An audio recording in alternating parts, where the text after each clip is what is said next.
What is going on, YouTube family? It is the Dead Red Podcast on another marvelous Thursday night. We got baseball back again, so that's going to be fun to talk about. Of course, Yankees, Red Sox, spring training, all that good stuff. Storylines also feeding into it as well. Shouts to Jeffrey. Shouts to MH in the chat. I have had a pretty tiring day. Just going to start it off like that.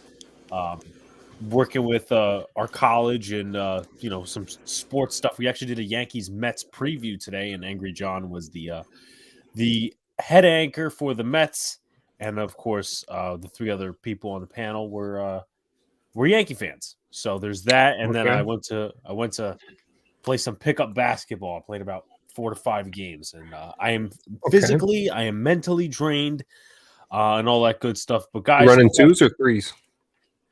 We ran, first off, it was 2s, and then we got, there was another random at the park, and then we got me in. So I got better. I got better as the game went on, or as the games went on and the day went on.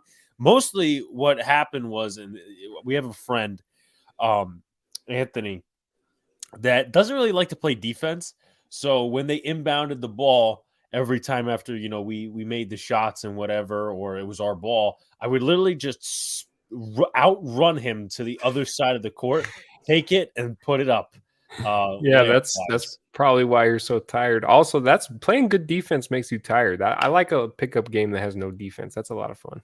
I played a lot of good defense today. I'm not going to lie to you, Sox. Yeah, there was like multiple times where the same person would try to put up a 3, and I would literally run to him like I'm blitzing him, and then just put my hands up. But physically, mentally draining, and as a friend of mine coined it, some of these pickup games, at least in New York, they're not really about offense; it's about defense, and you could get anyone on any team and have any chance to win. But shouts to MH, shout outs to Jeffrey, shouts to Booyah. We put the intro in tonight. So let's see if there's any socks with the poo. Well, that was our first show. We were just talking out. They gassed you out. Well, I was gassed a little bit, of course, towards the end when it started getting Big Blue dark. gassed them out. Don't get me on the. Hey, listen, man. You gotta come by sometime, because I know I just a snippet of.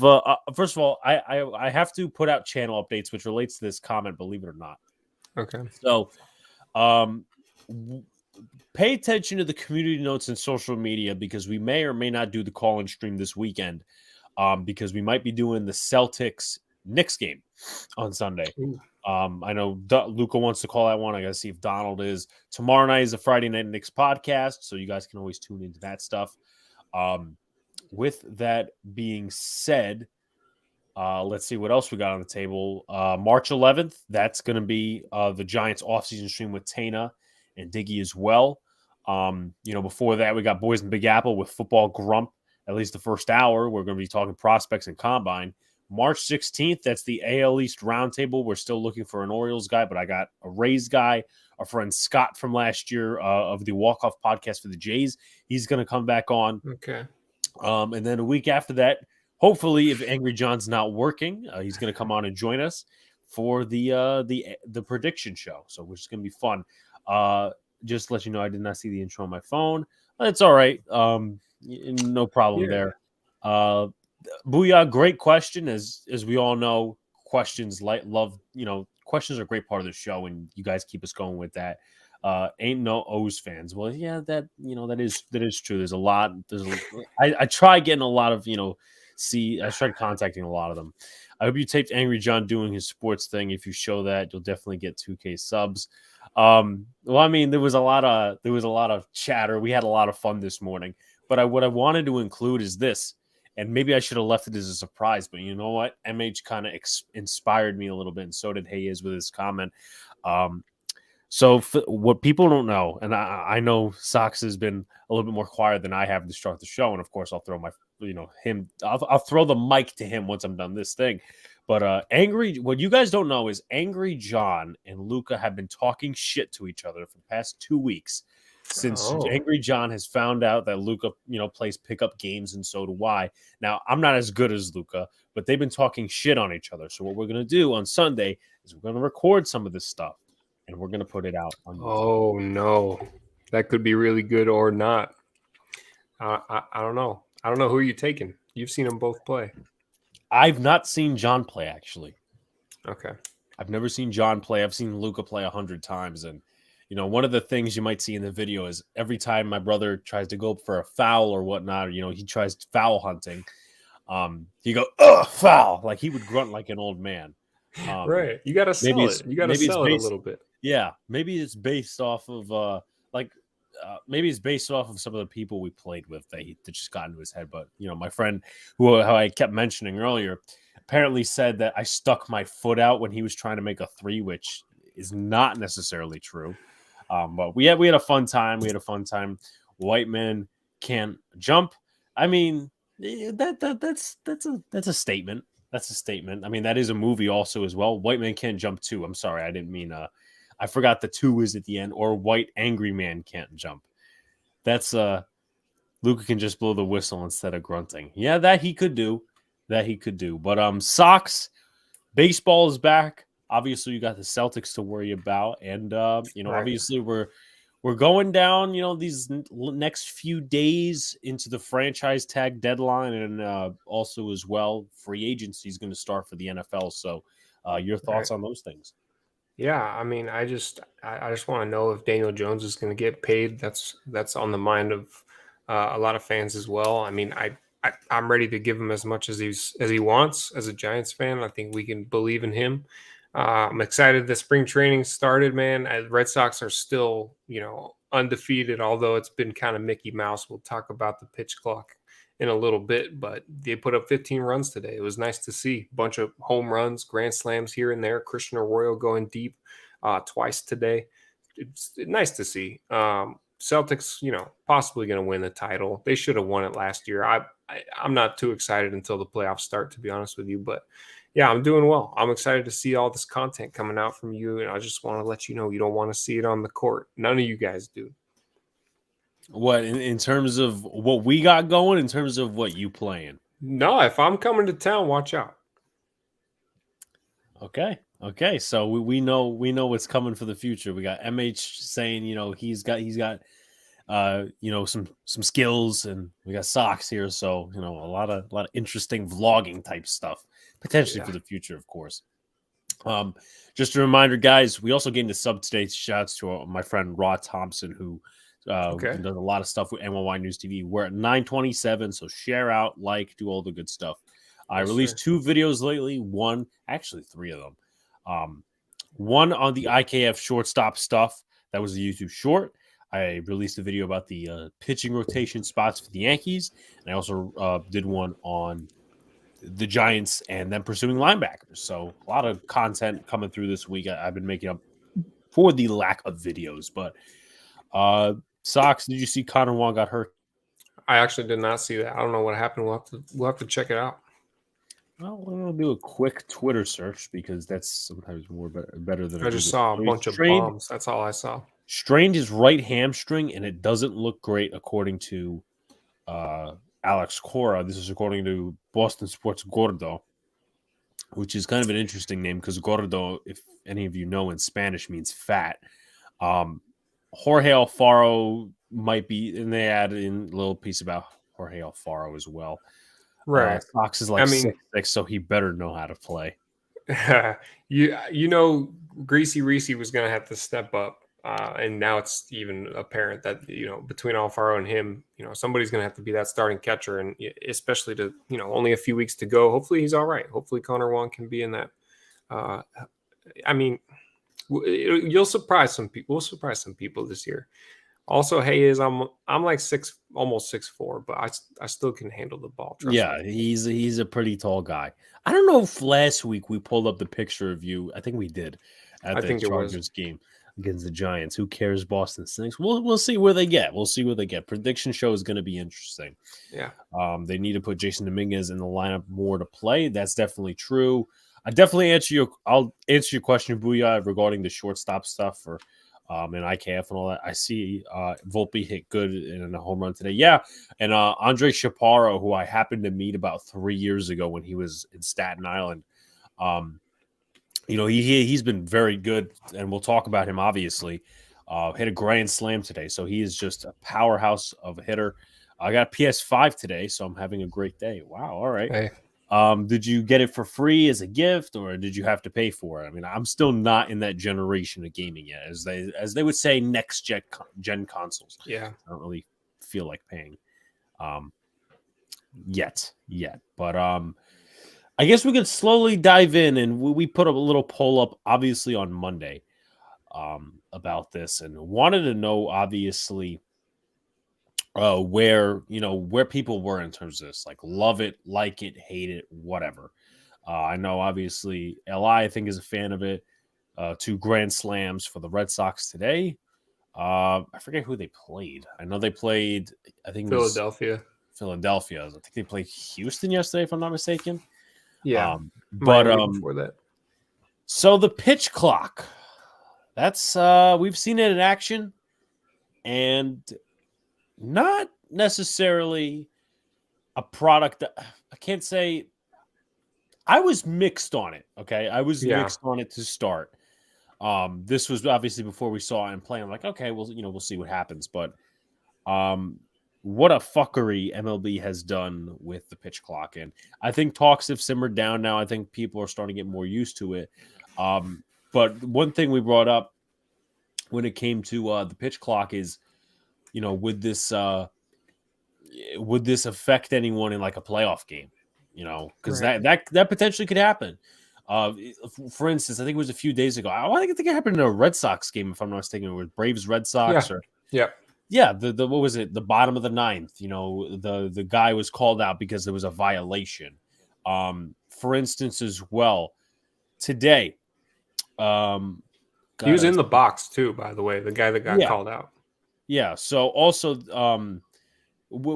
I like this as a Yankees thing personally, because I think it's kind of cool, but at the same time, it shows you where this game is going. Wandy Peralta struck out a hitter in 20 seconds today. Right. How can you it's okay, he can take advantage of that, but remember how quick pitching used to be like balk kind of type of thing? Now we're enabling that, and just like it's not a good start. And there was I think I pulled up the tweet on Monday. I think one of the spring training games was like 2 hours and 6 minutes. That's not a fucking baseball game. That's true. No, I agree. I mean, their goal was to cut like 15, 20 minutes off, I heard, because that's what they did in the minor leagues last year, because they were testing it out all year last year. We didn't really hear much about it, honestly. But now that it's come up to the big leagues, everybody's talking about all the fuckery that's happened with that strikeout at the end of the game. That cannot happen in the regular season. And I feel like I heard somebody talking about it. They said, everybody's saying that the game cannot end. Why does MLB want this to happen? I don't think they actually do want a game to end like that. They're just trying to work out the kinks. And I heard that they're trying to be super strict about it so that the players, get more used to it with only 4 weeks left to go until the season. But I like it because games are a little bit shorter, but we can't have 2 hours and 6 minutes. If you're trying to cut 10 minutes off, 15, 20 maybe, but I agree. The whole ballpark experience is about going there and having an evening to yourself, to have a few beers. You can't drink that many beers in 2 hours. Alex, do they call a foul if the other player touches your hair? I don't think anybody's ever done that. Like, I don't think anybody's ever yanked my hair, or at least touched it, and I would say foul. Yeah. Maybe I wouldn't even feel it, but it's still perfect language and mockery. It won't. I paid for it, but I gotta do a 12 month. What do you call it? I forget what word you would put, but yeah, I mean that's not bad for installment. That's what it's called. 12 months installment. So that's not terrible. Li, congrats. But with that being said, I mean, I know obviously it's kind of a dead top. It's not a dead topic, but it's still kind of, going through 2 hours and 6 minutes is not a baseball game, as I mentioned. No. MLB is, we've discussed this on Monday. MLB is trying to do so many things to cater to people that won't watch the sport. Like the people don't care about the sport. Your audience isn't changing, and I think they're attacking this in so many different wrong ways. Mm-hmm. Like, I think their biggest issue, Sox, is entertainment and marketing. How many people would probably recognize, and this is, obviously a little bit of a seesaw type of argument. How many more people would recognize, like, for instance, Steph Curry more than, I don't know, Shohei Ohtani or, maybe Fernando Tatis? Like, I just feel like the marketing isn't there for them. Like, I'm not necessarily in agreement of this, but you look 2 years ago on Fortnite and they had NBA 2K, something along those lines in one of the game modes. Where's baseball in that? Exactly. It just seems like there's no marketing to the younger generation. Yes. And even when they've cut down so many things, it's just weird because they try to market like to certain people with this, but then again, you cut minor leagues in terms of teams. Like, you want to get the people from the small markets involved, whatever. Salary cap would do it, but we got a little explanation for this week from Tony Clark saying that they will never agree to a salary cap, which baseball never fails to disappoint. So you got that. Right. You got this is not all MLB's fault, but you got the blackout restrictions. That's 2. And then 3. All sports do that, though. Exactly. Sucks. That's what a lot of people don't get is, NBA. It's the cherry on top, though. Right. And I think at least the way I've perceived it, NBA and NFL have tried to fix it a little bit better. Mm-hmm. So you got the blackouts, you got the removing of minor league teams, and the marketing to kids. And some of the problem is the growing of the generation. That's not necessarily something that MLB can really change. It's like kids don't want to go outside and, play anymore. They're more attached to their phones and stuff like that. But once again, you have to deviate, take a detour, and go like the Fortnite route and all these different things. And it's kind of weird to say, but that's kind of how you have to attack it. And it's not like it's really not like football. It's not like basketball. It's also a father and son sport. And sometimes if a generation stops it, if it stops, like for instance, if someone has a last name and they don't have any kids, that's going to stop that portion of the generation, or for instance, there's a lot of analogies you can make, but I just think the marketing isn't necessarily the best strategy for MLB. And I think that's why the sport is slowly dying, but they need to kind of revive it a little bit. I mean, your thoughts? No, I think those are good points. Another thing is you mentioned that the kids and everybody mostly are more drawn to their phones right now. And MLB is so bad at being, consumed through social media, whereas the NFL and NBA is all over it. The highlights are consumed all over. So I feel like the MLB, you make a good point with video games and stuff like that. You can wear your favorite jersey. You can do all this stuff. The MLB, it feels like, will never put themselves out there like that, which is a big part of it. The blackouts, they are what they are. But I agree that they're going about it wrong ways. They should at least try those before we're going and changing the rules of the game. Because now if you go back, people are going to be all over them for mistakenly changing the rules too fast. Yeah, I mean, also they implemented the extra inning rule again, kind of made that official, which obviously not great. And then you put that with a pitch clock. I mean, yeah, I don't know. Alex, stay away from Sox on the court. He was almost pro in high school. Yeah, don't get his laid back demeanor fool you. How'd you know, Hayes? I don't know. How'd you know? Well, the height probably did something in terms of but it's not everything, There's it isn't everything. You explained to us last week. It's kind of a myth with women. Well, that too. But I'm telling you, there's short basketball players too. That there are. And there's also short quarterbacks, but obviously it just works mostly. Not so many of those though. Right. But there are some, like Russell Wilson before he went to the Broncos. Drew Brees, Kyler Murray, if you like him. I mean, not the biggest fan of his, but Yeah. And I think also as well in terms of marketing and all this other different stuff is now, I don't know if you heard Sox, I probably brought it up last week, but I'll bring it up again, is you know how, for instance, like the Atlanta Braves, the Cincinnati Reds, they used to have Fox Sports Cincinnati, Fox Sports Atlanta.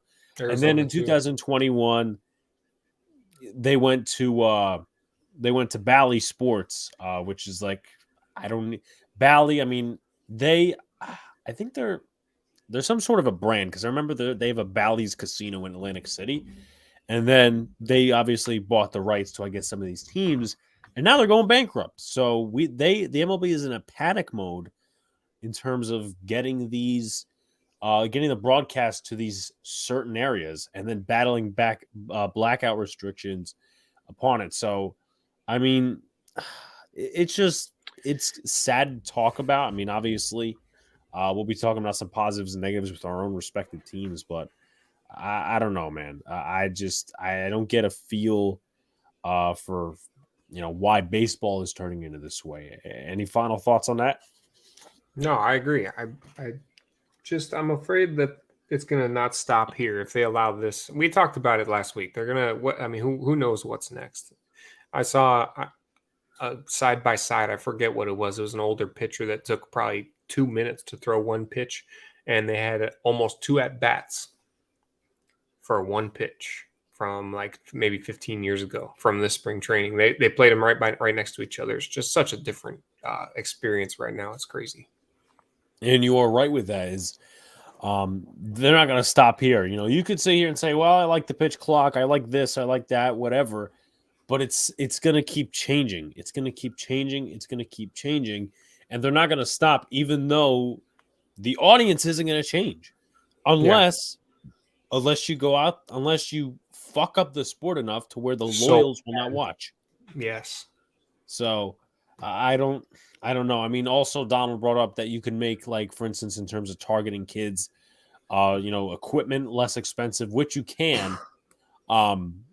But I mean, that goes a part of a lot of other things that are happening. One thing that I do like, and it seems, at least in this region of the country, there's kids playing baseball everywhere you go. I just don't understand how it doesn't translate to the fandom of the professional game. I really don't, because there's more kids playing baseball than any other sport.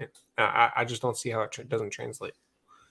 It's an interesting take there. I mean, I don't know how you attack that other than the video game aspect. I mean, if anyone has any suggestions, maybe we'll email the Yeah, MLB and say your marketing strategy is not working.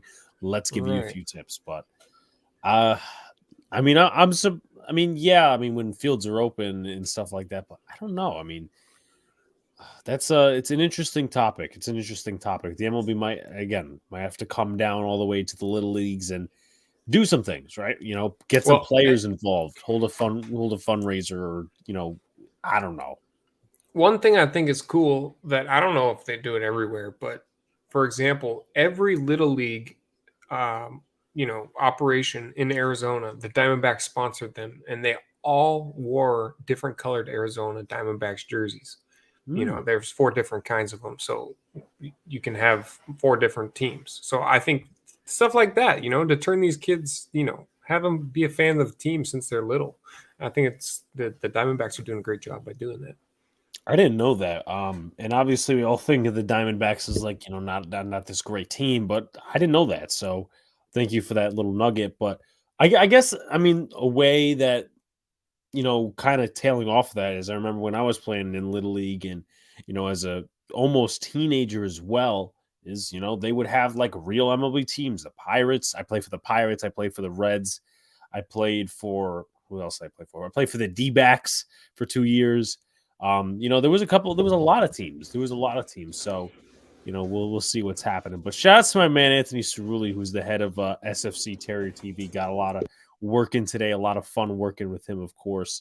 So shout out to Anthony, man. If you guys haven't already, I mean, I've put in the community notes all these different things. SFC Terrier TV, that's where myself, Anthony, we do a lot of college work over there in terms of sports, news, all fun stuff. We have a good time. Are they implementing the pitch clock rule in college and Little League?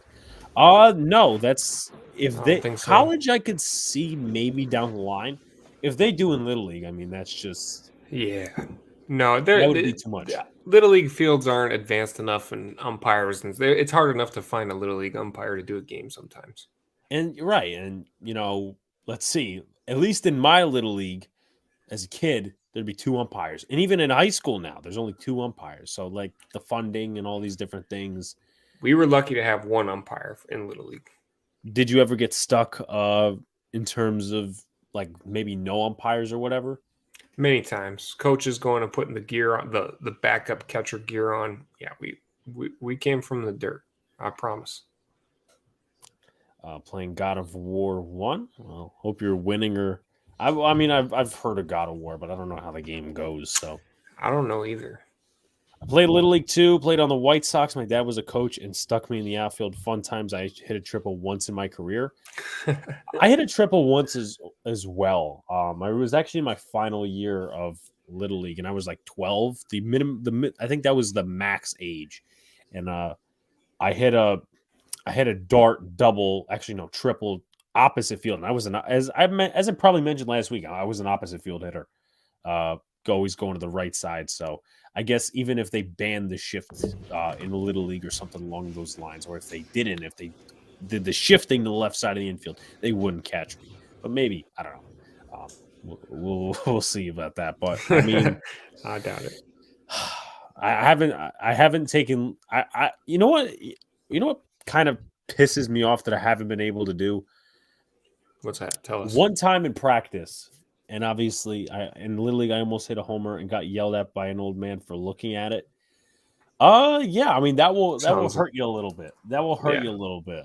Who hurt I have that, a man? similar story where in batting practice, I think I forget the depths of center field, but it's something like 200 feet, or a little bit over that, and I almost hit a home run to center field.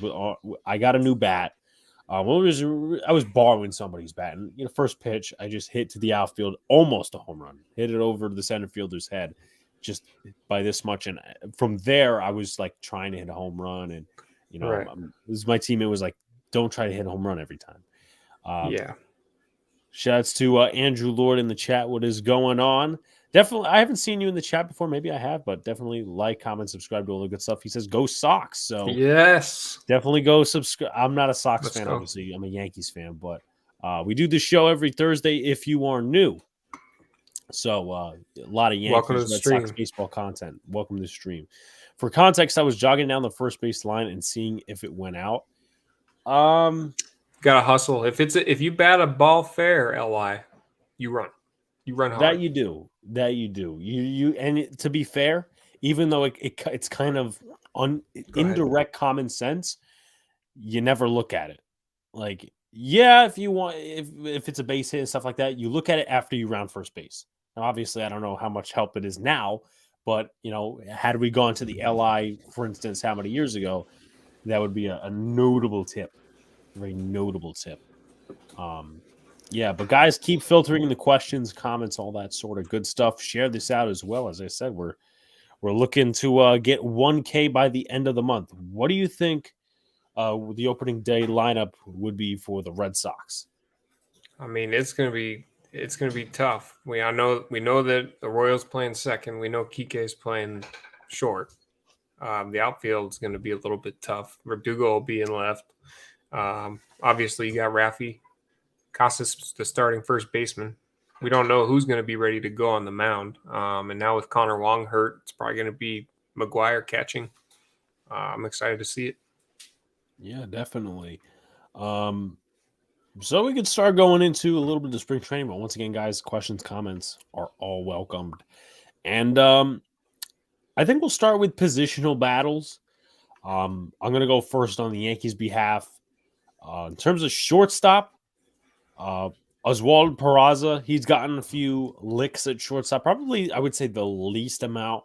I think he's played like 1 or 2 games at shortstop. 6 at-bats. He's hitting .333, and obviously you're not going to get a direct sample size till next week or the week after in spring training where the averages start to, really line out. They start to even out. But he's hitting good, probably the second best out of the shortstops that are contesting for the position. IKF, the Yankees have talked about, and I'll get into this later, about him possibly playing the outfield, which is kind of bizarre. But also, Michael K brought up on the broadcast yesterday against the Nationals that IKF could be the starting shortstop again. And you know best that I will rant if that were to happen, because we all know how many errors he committed last year and all the bullshit we went through. But he is hitting 167, 6 at-bats, 1 hit. And then Anthony Volpe, our top prospect in the system, has been really good over the last few days. Has a couple of stolen bases. He has 2 to be exact. He did that against the Blue Jays a few days ago, last Sunday to be exact. 364 batting average, hit a home run against the Pirates today, and he's been lights out so far. I'll switch over to left field before I give Sox some airtime. Oswaldo Cabrera, who's kind of a utility infielder. So far he's hit 273. Had I think 2 RBIs against the Phillies, or it was against the Jays. Not great in left field. I kind of knew that coming in to the spring. Took a bad route against the Phillies on a ball in left field, so that's why I really don't see him as a fit. But 273, 3 RBIs, 3 hits, and 11 ABs. Aaron Hicks, 2 hits and 8 at-bats, 1 run. So, I mean, average to start. Hasn't gotten too much time. Willie Calhoun has been impressive thus far. 3 hits and 6 ABs, 1 RBI. Some opposite field hitting coming from him, but I think he might have the upper hand thus far if we're talking about the outfield competition, backup outfield competition, that is. And last one, Rafael Ortega, 2 hits, 7 at-bats. He actually hit a home run, I think it was either today or a few days ago. And he's looking pretty good as well. Sox, if the Red Sox beat the Yanks, will you do a drum solo on your next podcast? If I had drums, yeah. I mean, I'm working on getting drums for the other channel, which if you haven't gone over there, Big B Reactions just hit 1,000 subs. Appreciate that to some of the guys in here that have gone over there. But yeah, I'm going to work on getting drums on the channel. So yeah, we'll bring them on over to the Dead Red podcast once or twice. We'll have to find something to do with them. Yeah, why not? I mean, yeah, we'll have to find something to do with them. Let's see. AL East predictions. We're going to be doing those predictions in about, I think, was it like 3 weeks from now, if everything goes correct, Andrew. But I will say this: I do have my Yankees winning the division, which I don't think is contested, but who knows? We'll see, of course, in a few weeks. But before I get to some of the other stuff as well, Sox, what's going on in terms of position battles and the progress of the position battles and players battling for those positions? Yeah, I mean, it's tough right now with the middle infield. You know, the second base job has been won over by Christian Arroyo, which that was going to be a question that has been for a while. I'm looking at shortstop. You know, Kike is likely the starting shortstop for opening day, but you know, you have Story that's going to be back mid-year. You have Mondesi that's coming back from the ACL. So things are going to be moving around at shortstop. I'll be keeping my eyes on that all year. And then another one that stands out for me is left field, because Verdugo is probably your starter. He's only had, I think, 5 at-bats this spring. Yoshida, same thing. He's got a run and I believe a hit in 5 at-bats this spring so far. And then you got Duvall, who I think is going to have a sneaky good year. I think if he plays well and hits the ball over the monster, he's going to be starting some games out there in left field. He hasn't had many at-bats there, but the other thing is once Cass hits the ball well, he's going to take that job from Dahlbeck, and that's not really a battle right now, in my opinion. I think Tristan Casas is the one that job over. Yeah, I've seen more people root on Casas over Dahlbeck because I follow a few Red Sox fans on Twitter, and obviously though the average was bad, I think it was like 143 last year. You saw the potential kind of rise up. Right. I think Casas hit 2 home runs against the Yankees, if I'm not mistaken. So that's where all the hype comes from. Andrew says, I appreciate what you guys are doing. I got to go. I will try to join next Thursday. Go Sox. Appreciate it, Andrew. Appreciate it. Be sure to subscribe to both channels, as we do a lot of great content on here. Is Aaron Boone crazy for wanting to put IKF in the outfield this year? I mean, I just don't understand it. I mean, I think it's a case of Brian Cashman trying to send a message to Aaron Boone, justifying IKF in terms of the trade. Now that Peraza and Volpe are doing better hitting wise, and both of them are pure shortstops, you kind of need some sort of a justification to keep IKF on this roster. But that doesn't make any sense because Oswaldo Cabrera could be the left fielder. He could be the right field. I mean, he doesn't play a great left field, but he could play right. He can play a little bit of the middle infield. You also can keep a left fielder like Calhoun for instance, he could play left field. Just another one of them gaffes. So whoever's keeping the gaffes. Bro. No, you get it past today. Alex was playing clamps all day on these dudes in the park. So just I wouldn't say total clamps, but thank you for sticking up for me, Sox. Got you. But yeah, it just doesn't make a lot of sense. I mean, you could have Ortega, or you could just have one or two depth outfielders, and then go ahead and have Cabrera as a right fielder, and then rotational infielder. I mean, I personally think he plays better at his positions than IKF does. It's all about justification of the contract, booyah. And then this question right here: why would the Yankees want Aaron Judge in left field? Again, justification. They said this. Actually, Aaron Judge said it yesterday on the ESPN telecast. He was on with them, and he was, talking, and he had the mic on, and he said, "I'm going to be playing left field sometime next week." So I just don't understand that. Once again, it could be about Giancarlo Stanton wanting to get some outfield time. I'm kind of easing off of that opinion because he gets hurt a ton. And obviously after the All-Star game last year, he wasn't the same, even though his stats are better when he does play the outfield. But, they're just trying to cover up the hole that is left field. And, eventually it's going to really fault them. What's the other channel? So we got Big Blue in the Bronx right here. I don't know if you're on Sox's channel or my channel, but anyway, Big Blue in the Bronx. We got Sox Arizona. The stuff's in the description, by the way, if you need help navigating. But also, Sox has a channel for music that he takes a lot of recommendations for. That's Big Beat Reactions. They have over 1K subs already, so be sure to sub to that. Thank you. Appreciate that. But yeah, just that's to answer your question, Bouillon. Of course, we're welcoming many more questions and all that sort of stuff. It was funny today because I got a text from Angry John regarding hockey and stuff like that.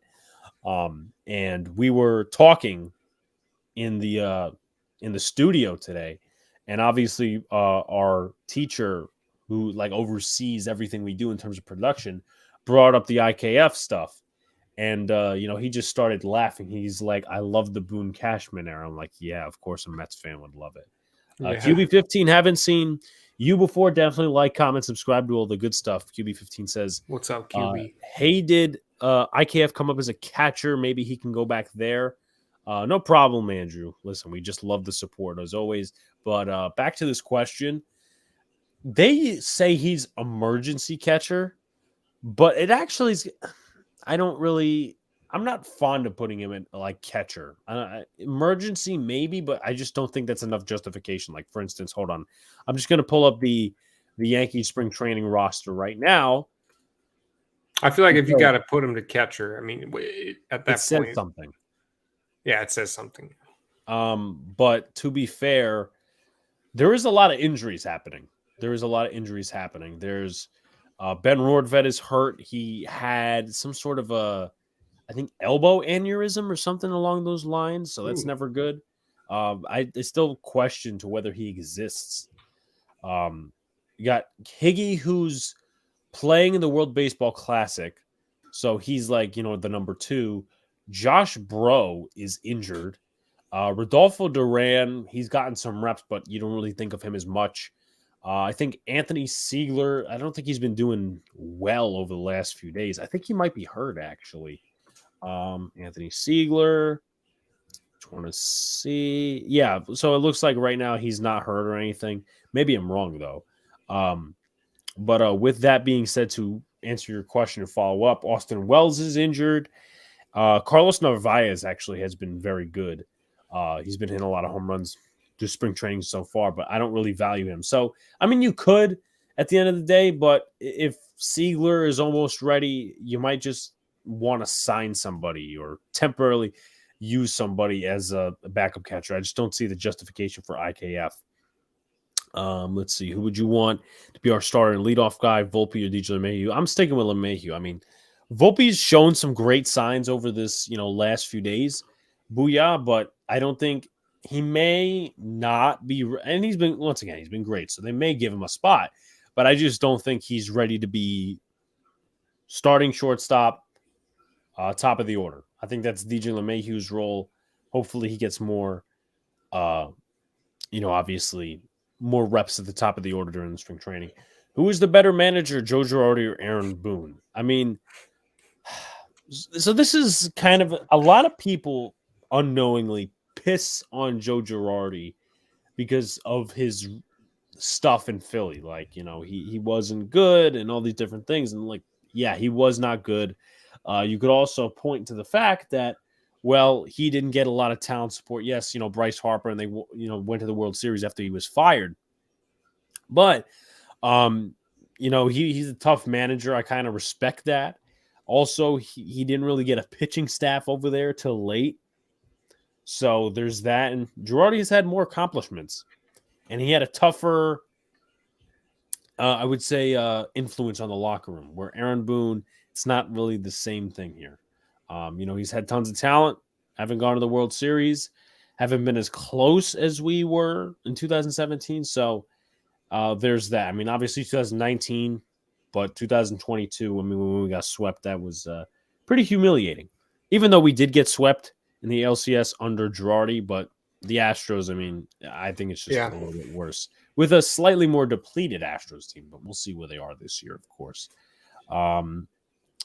To continue as well, and of course, filter your questions in, guys.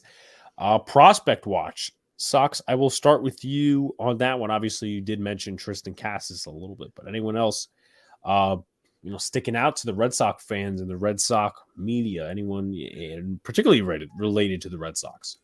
Honestly, right now, it's prospect watch, but it's also, like I said, middle infield watch, a little bit of outfield. That's what's taking up a lot of the media right now. But there's a few guys that I'm looking, at, and one is Mikey Romero. The guy hasn't had much action in spring so far, but he is a non-roster invitee. Invitee, is that how you say it? That sounds weird. Non-roster invitee. Invitee. Obviously, Rafaela, everybody talks about him, and Miguel Bleis. The thing with Casas, and I was happy with Alex Cora sticking up for him, because I don't know if you saw Big Blue, but the article about how Casas was full of himself, he's too cocky, all this stuff that we were talking about last week. They asked Cora about it, and he's finally done getting asked about it.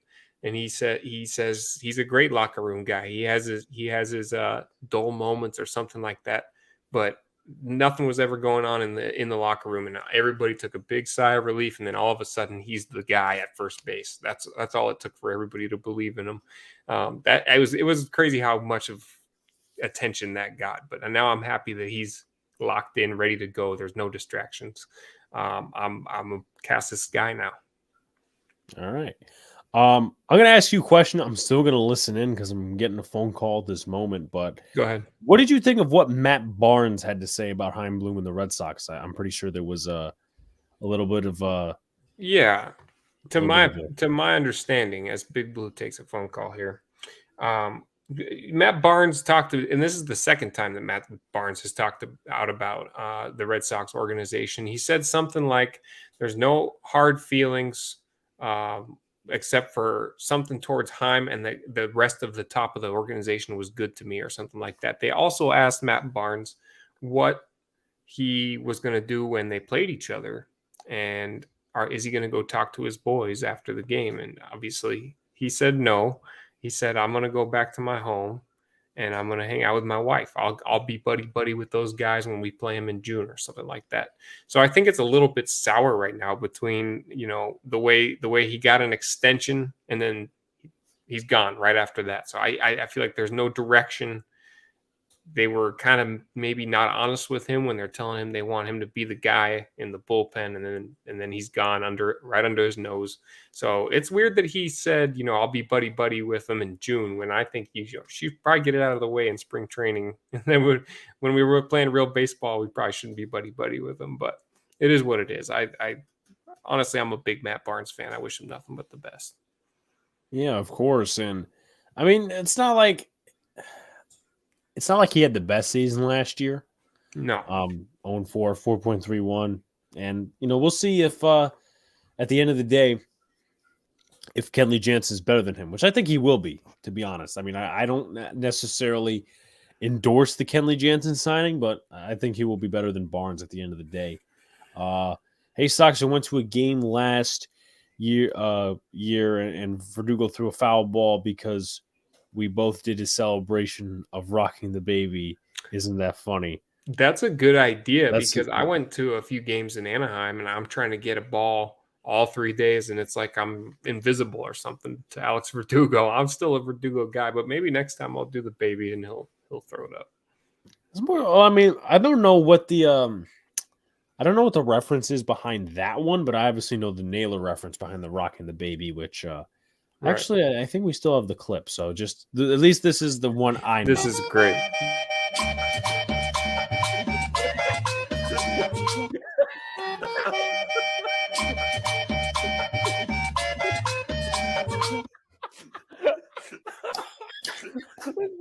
One more time, ready?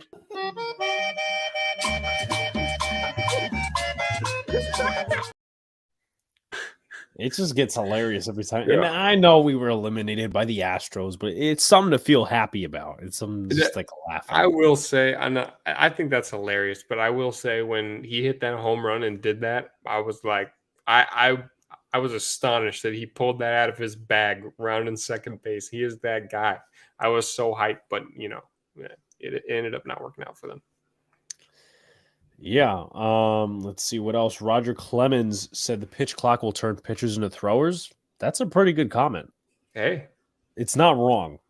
I mean, it's not. It's fucking ridiculous, isn't it? It is, and pitchers are going to get hurt. Pitchers are going to get hurt. They're going to get a lot of more bombs hit off of them. I mean, I guess besides the whole prospect of what do you call it? The whole prospect of kind of speed up the game. I think the MLB wants more offense, but this isn't a way to do it, though. Right. If you like, I wouldn't say juice the balls because we don't even know if the balls are juiced at this point. I mean, probably not for spring training, but in the regular season for like the big games, they probably are. But the shift, obviously, that's a way of getting more offense. So I guess they want more balls in play. But once again, I just don't think the pitchers should be the ones being the sacrificial lamb. Sucks. Do you think Chris Sale will have a good year? That's a very good question. I think if he's healthy all year, I think Chris Sale has a good year. It's just that's the huge question with him, and honestly, I have no idea. Shouts to Booyah for sharing us out on Twitter. Appreciate that, my man. Appreciate it. QB15 says, "Hey Sox, is Connor Wong going to make the MLB roster for opening day?" I mean, if it wasn't for the injury, I would hope so. I think he's good enough to be there, especially with what we got at catcher right now. But we'll see what happens with. I think he said a hamstring. I didn't even know he was hurt coming into this podcast. So yeah. Shouts to Disgruntled Taco. I think he was saying his nuts were in the way. What up in terms of, I think, the Josh Naylor thing. Didn't the pitch clock not affect ERA or batting average in the minors? I think it's going to be different in the majors, but that's an interesting point you bring up, Disgruntled. Shouts to Angry John in the chat. What is going on? What's up, John? Mr. Angry John. Can't wait for the prediction show if you do end up coming on. Yes, sir. And also, Anthony popped in earlier. I don't know if you scroll up in the chat to see and all that sort of stuff, but yeah. So actually, let me go ahead and add you as a mod because you are part of the channel. Hey guys, went to Cardinal spring training today. What part of Florida are they train in? I know obviously Jeff Nelson, who's a loyal supporter of ours, would be interested in that. But let us know what part and who are they playing too. Who are they playing as well? So Jupiter. Okay, they play in Jupiter, Florida. I thought the Marlins had a team in Jupiter, or they still do maybe. But obviously that whole shit has changed over the last few years. So real quickly, just to headline a little bit of They played Houston and we lost. Oh, all right. So, I mean, they'll bounce back, of course. It's spring training. So, but thank you for the information, Benjamin. So, prospect watch, just real quickly for the Yankees side. Trey Sweeney, we haven't seen much of him. 1 for 3, 1 hit so far, 2 runs. Also, as well, Jason Dominguez, he basically made everybody wet their pants with a home run. I think it was in the first game. It was a big cracker off of one of the Phillies pitchers. I think he was a vet I think one of them. Yeah, he was a vet. Big crack, big fastball, cracked it to center field. And since he's kind of toned down, but 1 home run, 1 RBI, 286 batting average, 2 hits, and 7 ABs. Randy Vasquez, a guy I was looking forward to seeing and how he would do. Not too great in that Phillies game. He gave up 6 hits. And he has an earned run average now of 18, so obviously that's inflated, I should say. 2 earned runs, 6 hits, 1 inning pitched, and 1 strikeout. I must say, Sox, before I continue and all that stuff, they do share the place with the Marlins. Well, that's a little stupid. That's really dumb, actually. Like, this isn't MetLife Stadium, but thank you. I think there's a couple teams over here in Arizona that do that as well, too, though. I don't know which ones they are. I mean, why not? I guess. I think I've heard that before, but the only thing I think would make me motivated to go to Arizona is the baseball fields and Tempe and all that sort of stuff. How was your trip, by the way? I forgot to ask you that. It was awesome.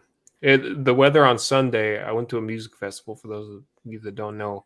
The weather on Sunday was shitty. It was real cold by the end of the night, but I keep telling everybody that asks, the Arizona sun hits different, and I got a nice tan line on the back of my neck, so it felt good. Well, I would probably kill right now for some sort of a tan line or something. Yeah. No, I know it's bad over there. I mean, today it was like 50 degrees, which is why we went out and played ball. Nice. Which, John, I've already explained that a little bit. Hey, 50 feels good when it's really cold, when it's been really cold. Yeah, you kind of learn to appreciate 50 degrees, and like 45 to like I would say 70 is kind of like my favorite range of temperatures. Yeah. My Mets lost 6-2 today. Carrasco looked like he ain't used to the pitch clock. Makes you wonder how many the guys are. Yeah, I mean, as I said, I brought up on the show today when we were recording it that I think the Mets, because the question proposed was which rule is going to impact which New York team the most. And for the Yankees, I said right-handed dominant players, a lot of them on the Yankees. I think the shift is going to impact them in a nice way because obviously they banned the shift to a certain extent. For the Mets, I said, they signed Verlander, they have Carrasco, they have Quintana, Kodai Senga, who's never worked with a pitch clock in Japan. And he's still trying to get used to the MLB level right now. So I think the pitch clock is actually going to hurt the Mets probably in the first month of the season. Maybe they'll get used to it afterwards. But yeah, it's a dry heat. Houston and Nats share their place too. Did not know. Well, maybe I did know that, but I don't know. All that sort of stuff. If you guys are in the MLB, what team would you play for and what position you play? Well, I mean, I would obviously play for the Yankees. Yeah. Position. What position would you play, Sox? If I could choose, I would be a pitcher. Okay. I would be. It would be for anybody but the Yankees. Well, yeah, that's a given. And then I'll thwart that with, I will pitch for anybody. Well, I would play for anybody but the Red Sox. It was interesting because I asked somebody whose brother, and she's a Red Sox fan. I asked, her brother is a college pitcher. I don't know when he's getting drafted or he's a free agent, all that sort of shit. I said, what would you do if you're a Red Sox fan? If your brother went to pitch for the Yankees, she goes, I think she said I would root for him, but I would still hate the Yankees. So I'm like, yeah, that's a fair enough assessment. I remember hearing somebody talking about I don't know who it was probably a long time ago. Their son actually did get moved to the Yankees or vice versa. And they still didn't root for him even on days he pitched. Oh, okay. Well, I mean, interesting concept, but position I would play. I mean, third base was my position towards the end. Well, I mean, I played mostly outfield. Third base, it was kind of interesting as well. Third base was kind of interesting. So that'd probably be my favorite infield spot. It's the hot corner. The hot corner, yes. And then maybe like left field. I played better in left than I did in right. That's what I remember. But obviously, it was the dimensions. It was the dimensions of the field, and yeah, I like left field better. I like left field better. Me too. Angry John is better than Luka in basketball. As I said, we're gonna have content. And how tall is John? John, if you have your measurements, put it in the chat. Obviously not weight, but height wise. I would say John's definitely taller than I am, and I'm like 5'7", 5'8". So I'm probably like 5'10", 5'11". Another catcher, the Yankees went down today. They might get Sanchez now. So a friend of mine who also works for NYY News TV, and he runs the 5'11". So I was right in a way. But a friend of mine for NYY News TV, he actually said something along the lines in our chat about Gary Sanchez possibly coming back with all the catcher bullshit going on and the injuries. And then Arby, who runs the social media, basically sent me a whole paragraph about how they might actually entertain it, which I would not be happy about. I'm going to be completely honest with you. By the way, Booyah, I did actually make you a mod. Hey guys, I'm in Cooperstown for 3 weeks for my travel baseball team, and I'm nervous. I'm playing my utility infielder, but my coach wants me in the outfield tomorrow, and I've never played outfield. Okay, so how about I'll give you some tips. We could do tips. All right. I'm gonna go first, and I'll let Sox give you some tips as well. So your first step is always back. Let's start with that. Your first step is always back. It's never forward, because if it's forward, you're gonna end up screwing yourself up in the outfield. So it's always back. I'm gonna wait after Sox's comments to actually do some sort of a demonstration, but I don't know what position you're gonna play. Now, obviously, I'm not your coach, so I'm not gonna dictate how you shift. But when I was in high school, I shifted left field behind the shortstop, and then right field, ideally behind the second baseman. Obviously, it alternates where you get lefties, righties, and whatever. And I'll actually show you in a few seconds, some of the rotations and all these other different things. But Sox, I think you said you like left field. I got some tips for Mr. QB15. I do. So obviously first steps back, it was a good point, but you have to keep the ball in front. That is the main goal of an outfielder. No matter what it takes, you keep the ball in front of you or your teammate. If you're playing center field, it's your job to get the caroms off the wall. If you're playing left and right field, you got to be there for your center fielder as well. You can't, it's not just everybody's responsibility. In center field, you have the ability. Now, don't take advantage of it too much, but in center field, you have the ability to call somebody off. Yes. I'm going to give me 2 seconds, guys. I'm actually going to, this is going to be fun. Just give me 2 seconds. I'm going to get a baseball. All right. Yeah, this will be good. That's the biggest thing. And, you can put your body on the line as well. You've seen old videos of guys that would go down on one knee for the balls in the outfield to ensure that it's not going to get by you, because there's nothing worse than the ball getting past your head. So this isn't the first time I'm going to be doing a demonstration on here. And hopefully QB15 takes a lot out of this. What was that, Sox? So this is going to be good. This is good content. Okay, so this is not, as I said, this is not the first time I've done some sort of a demonstration. This might need to be clipped eventually. So, I know the light's a little here. So, what you want to do, at least and I know people will be walking into this and be like, "What the fuck is he doing?" But let's put a tagline. Let's see. Hold on, 1 minute. Outfield tips or QB15. Okay.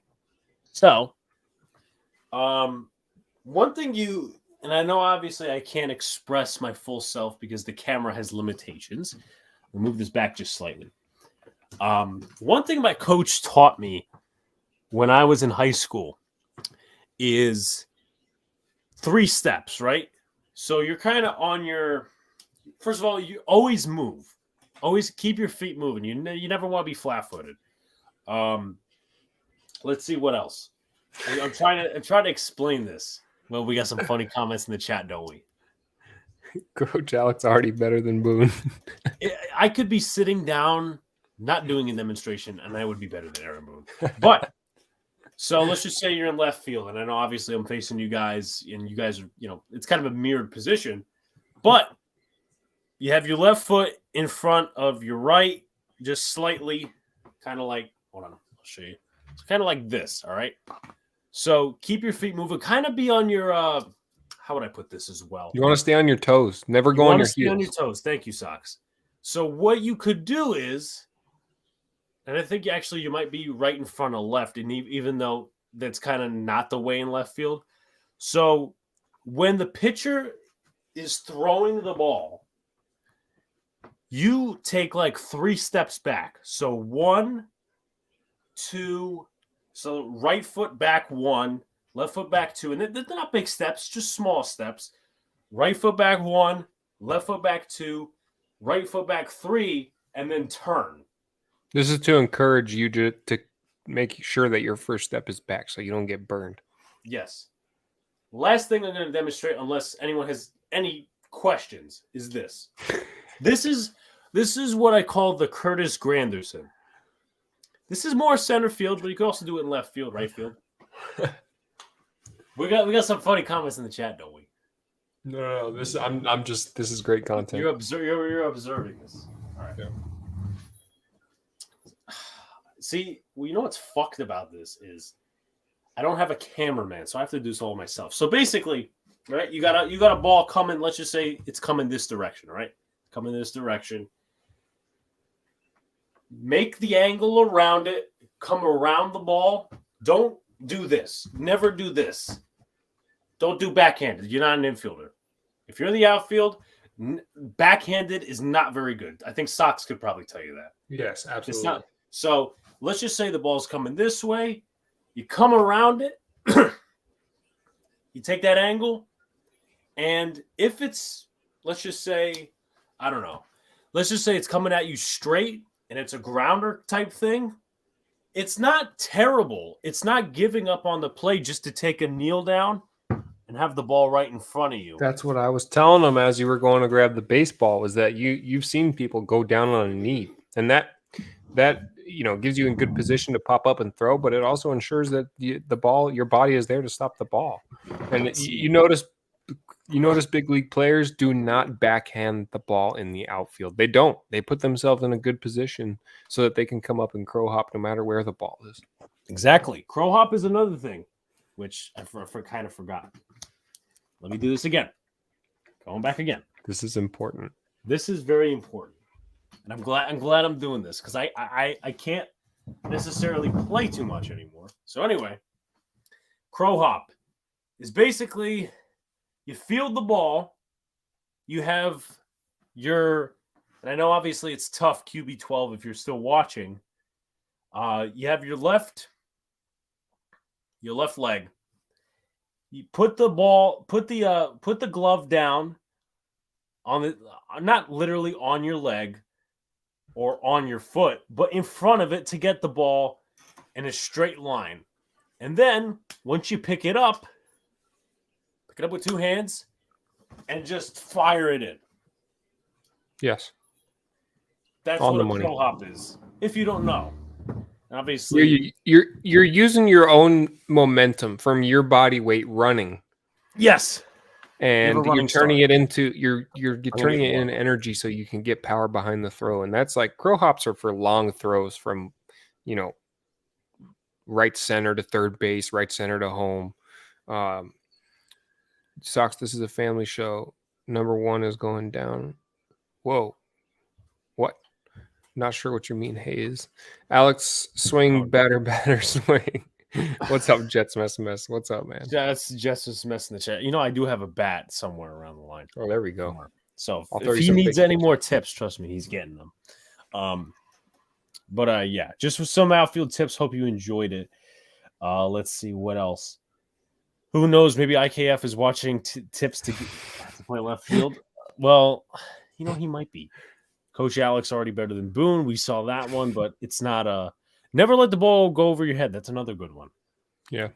Because that'd be the word. And also one thing as well, and I know a lot of people may or may not know this, and this is something I could do sitting down, demonstration-wise. First of all, catching, you probably should know this, 2 hands. Okay? That's kind of a basic.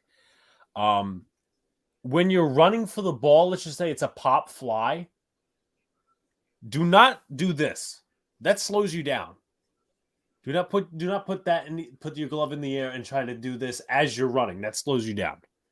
So very true. You don't want to extend your arms or anything until the ball is there and you're there and you know that you're going to make a play. It's just like going to run a route in the NFL. You don't see guys running with their arms out the entire time. They run, and when the ball gets there, that's when they go and get it. It's more efficient. QB15 says, "Thanks, guys. I understand what you said. We're just here to help, my man. Listen to your cutoff. If you have any more questions, let us know. Listen to your cutoff, man. Yes, listen to your cutoff, man. They will. One of the most important things. If you're an infielder, you listen to your catcher a lot of the times, and you're an outfielder, you listen to your cutoff man. And also your center fielder, but your center fielder is going to cut you off most of the time, not really give you any signals or anything like that. This guy on the Red Sox who bats like Soto. He hit a bomb on Tuesday night against the Marlins. Bats like Soto. I'm going to pull up that game right now. I don't know who he's talking about. And tomorrow night we'll have basketball tips from Alex. I hope Ben Simmons tunes in. That's a funny one. That's a good one. With that being said, that'd be Luka probably giving tips. But then again, it's not necessarily reliable tips if he's getting his ass beat by John. So, was it the Yankees pitcher that got a strikeout in 20 seconds today? Yeah, I believe it was Wandy Peralta. Not too happy about that. For stats-wise, and, it's cool.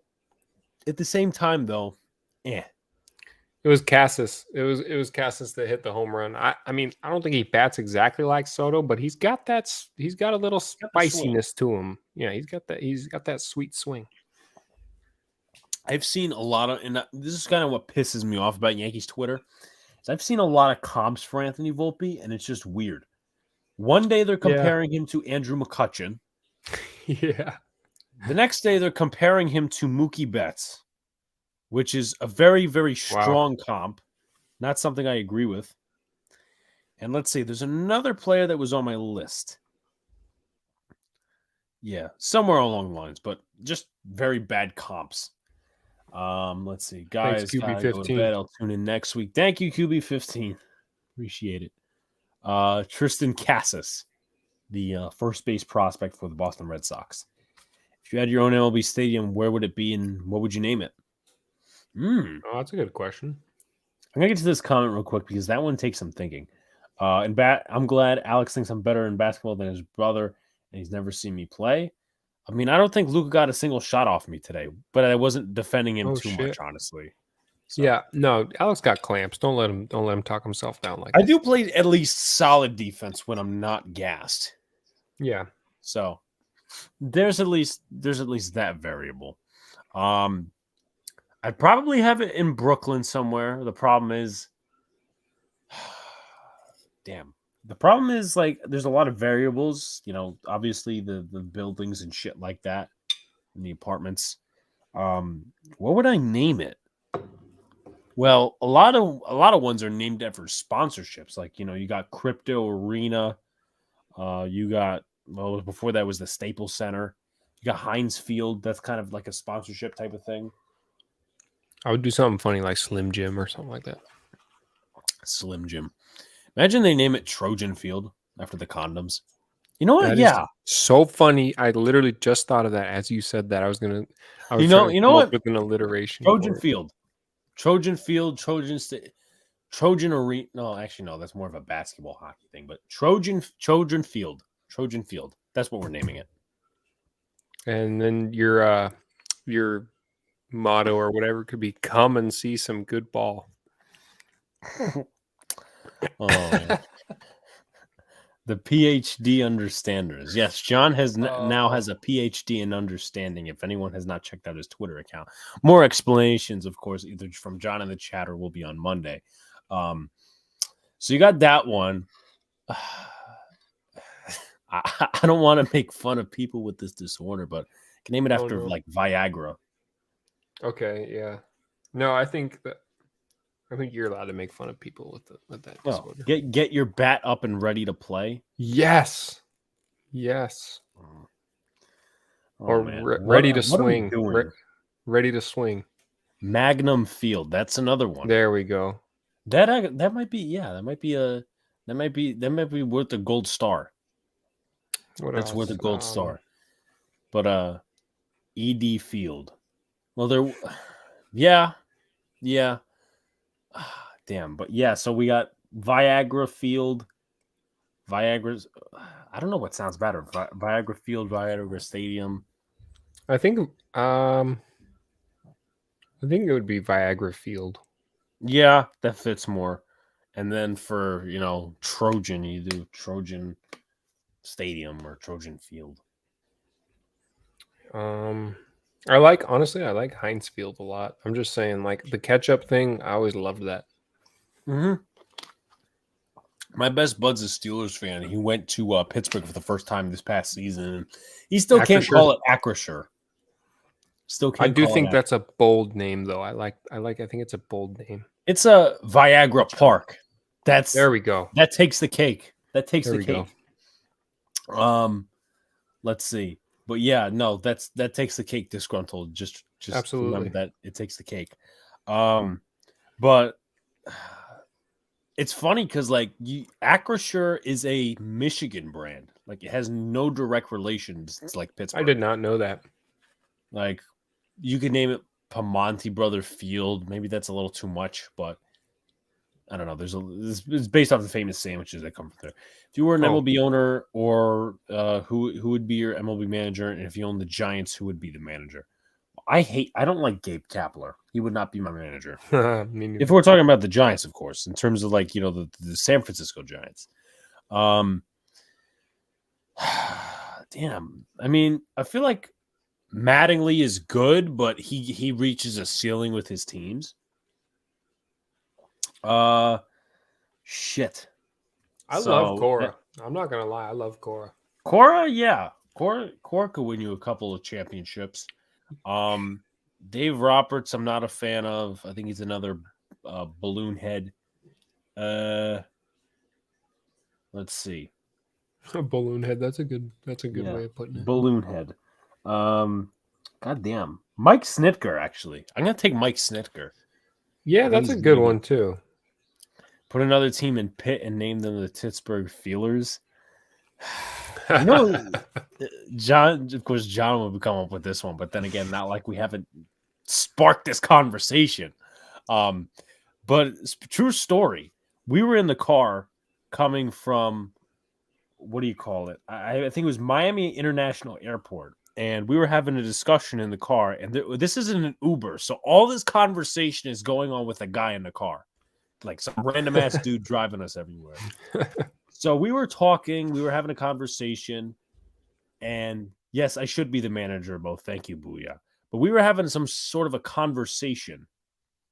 And Pittsburgh came up, and then my friend gaffs and just go, and he says Pittsburgh. So yeah, that's hilarious. And you know what? How many times we saw Gentleman Club sponsored taxis just pass by us. So I just want to include that. Viagra Park with light blue seats, and one of those seats extends in the air randomly. It'd be funny. It'd be funny to have like one of them slides you have for kids. You just have it for old people with ED. Or something. It's like it's like the Brewer. It's like the Milwaukee slide. Yeah, I know they have one for the rail riders, but I think I think if we put all of our brains together, we could actually build like the most entertaining ballpark of all time. Yeah. Come up with some different names. Oh, I thought you meant, well, you said Andrew be the OC. I thought you meant San Francisco Giants, but New York Giants. I mean, I probably know more about defense than you do offense, but I would probably say I'm the opposite. you know a little bit more about offense. Yeah, probably. So this would be your role then. Yeah. Sox disappeared. Well, he's back again. Back. Let's see. You should be the manager of both. Are the Yanks avoiding signing a stopgap starter for shortstop? Oh, stopgap starter. Okay. Yeah, they are avoiding it because, like, I mean, Clark Schmidt, I think he should be the fifth guy. But with that being said, hold on. New report.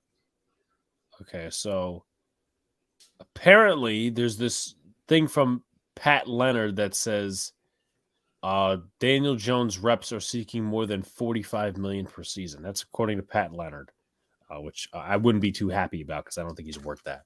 But yeah, Domingo Germán could be another. But yeah, they're avoiding it. They're avoiding signing that fifth starter, trading for that fifth starter. Whoa, you brewing about that DJ news? Yeah, I mean, I don't know what. I guess my question is, if they do pay him that much money, what will it take? At what point of the season will it take for you to hop back over to his side?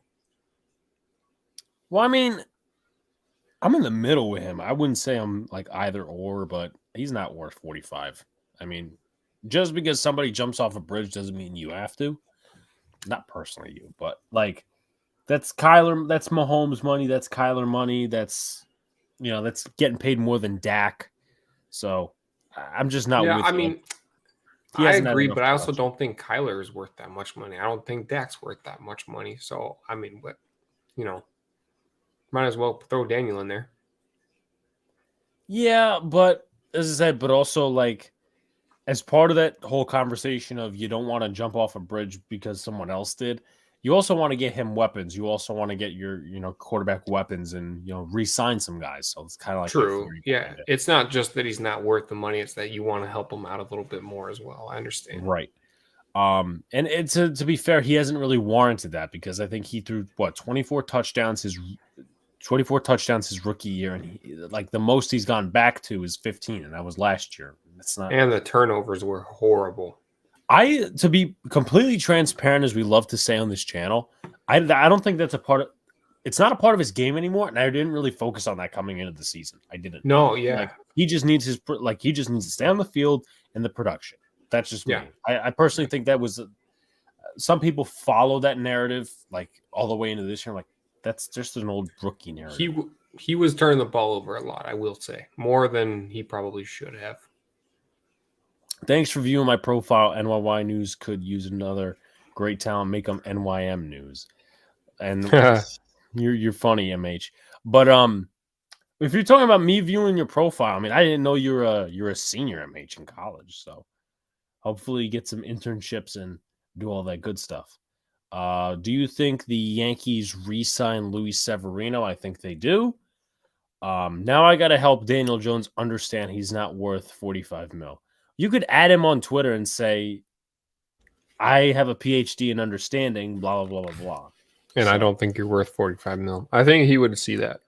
Hey, you're not old as shit, MH. You're younger than Sox, and you're the same age as Angry John. Or at least in the same grade. We're all in the same age range. Yeah, it's, the market gap is enormous. There's no such thing as a decent deal for QBs. There on the rookie deal reset the market. The problem is there's no mid-level.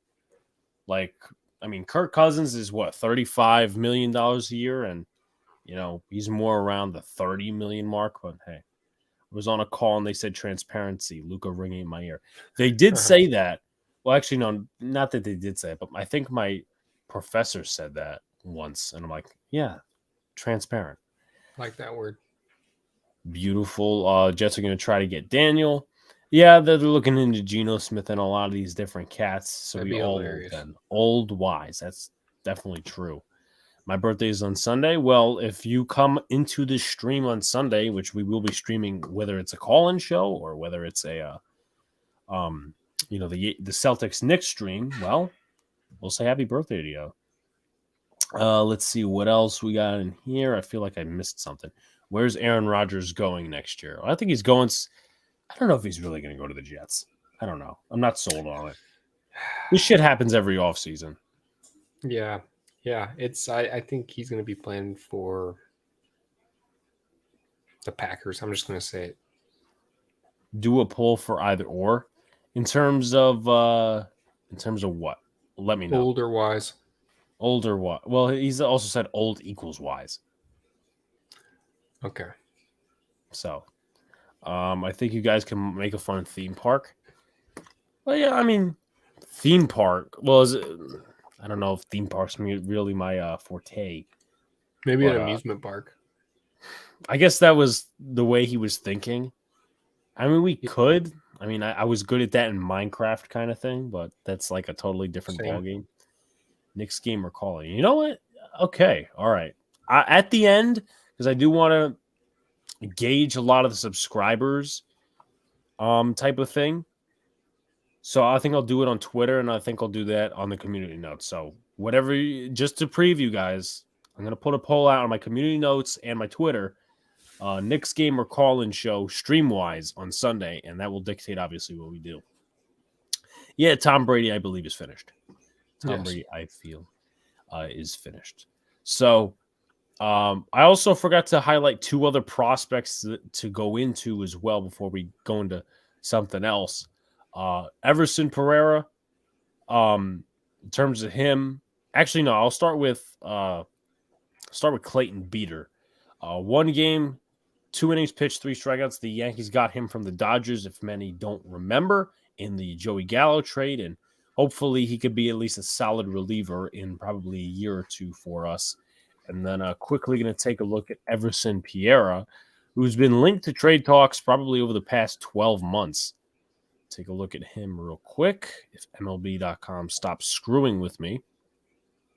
So far, if I could, okay, so they're not going to let me see his stats. I don't know why. Maybe I have to manually type it in.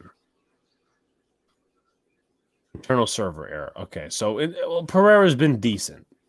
Shouts to the main man, Donald. What is going on? What's up, Donald? Let's see what else. Are you talking about Chaparro?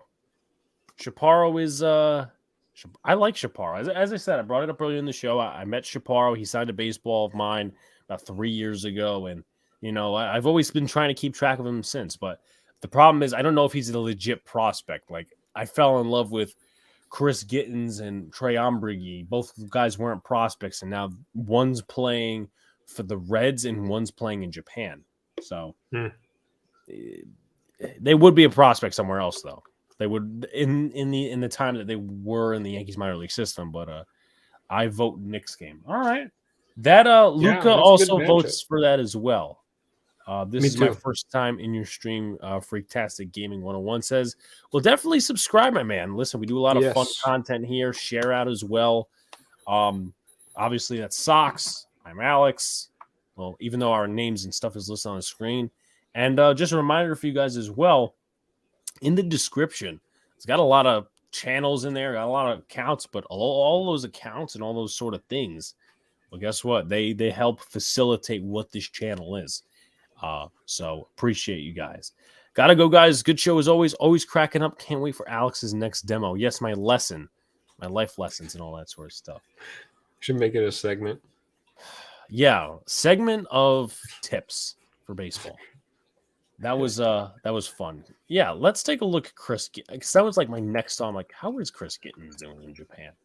But he's more of a Chris Carter type. So in Japan, he hit 283 this is last year.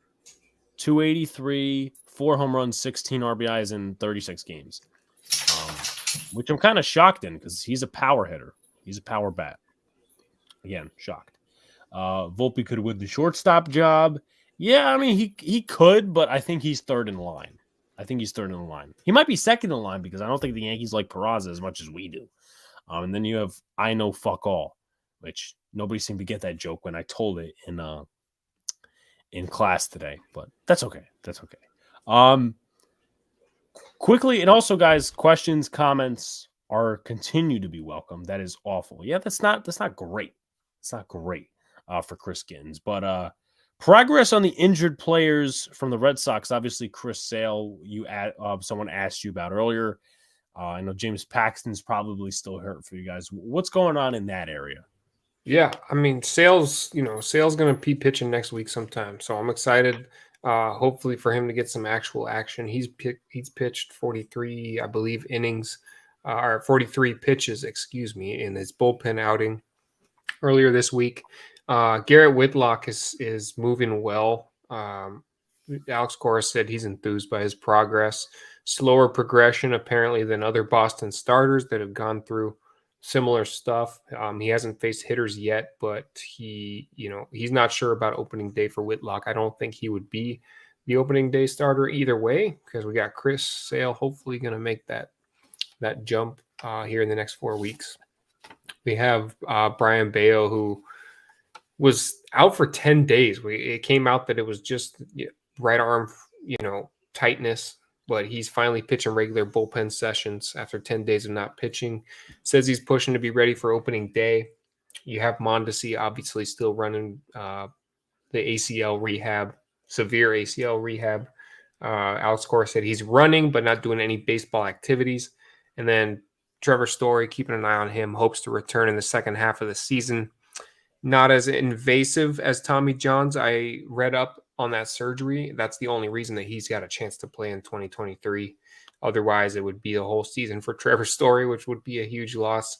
Already a big loss because of Xander Bogaerts' departure. So that's why we got so many moving parts, middle infield, outfield. But hopefully he'll come back and have a better year than he did last year. So John asks, is Sale back to full health yet? I think Sox did mention that he will start pitching next week.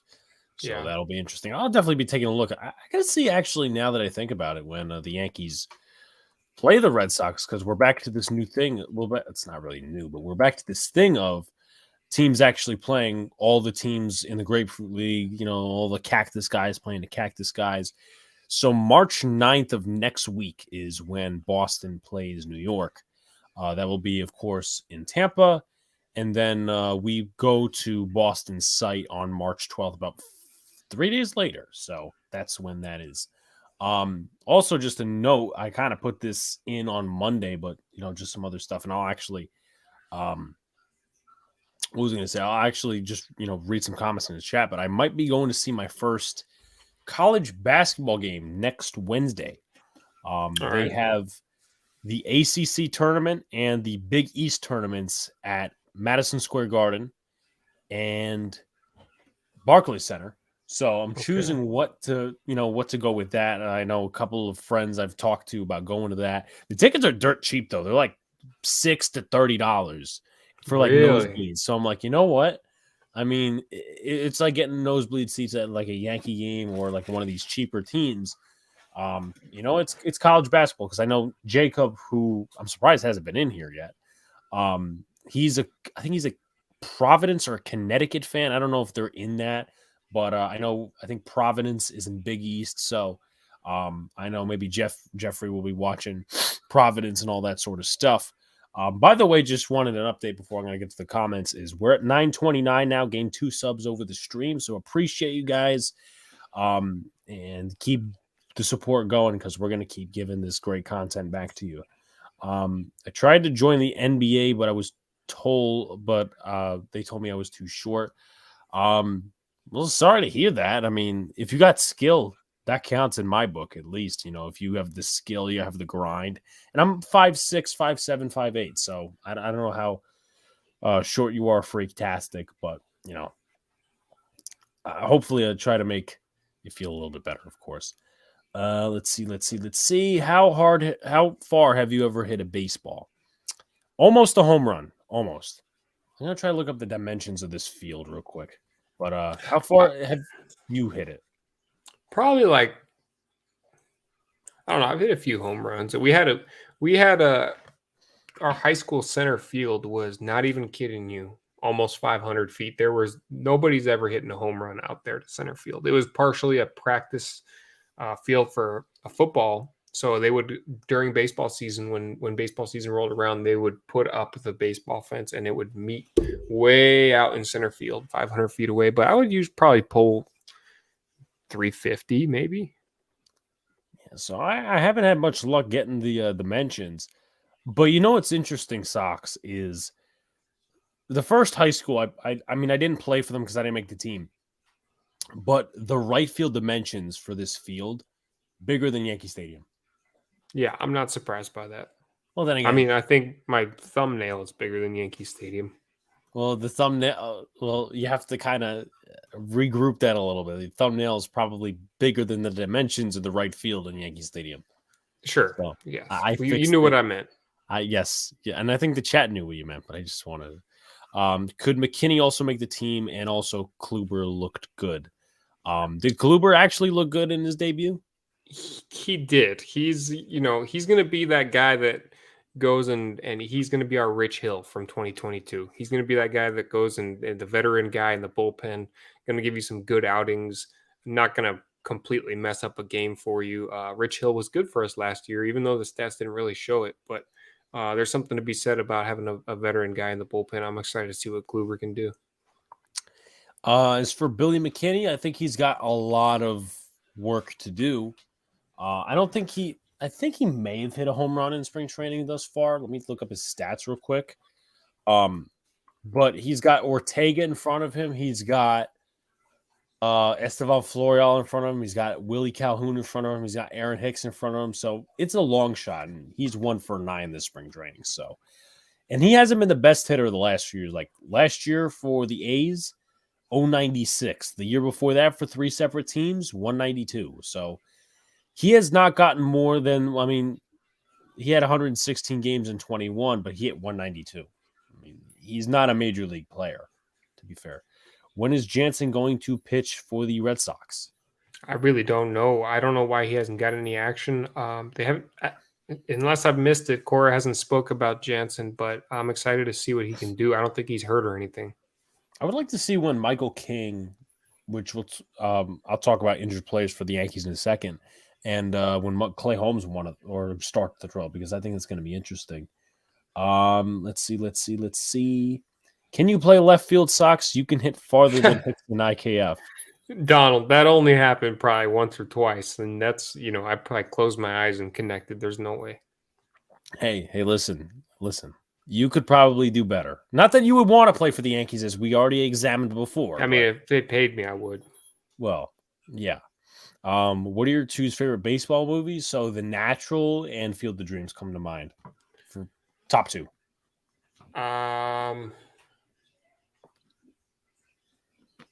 A League of Their Own.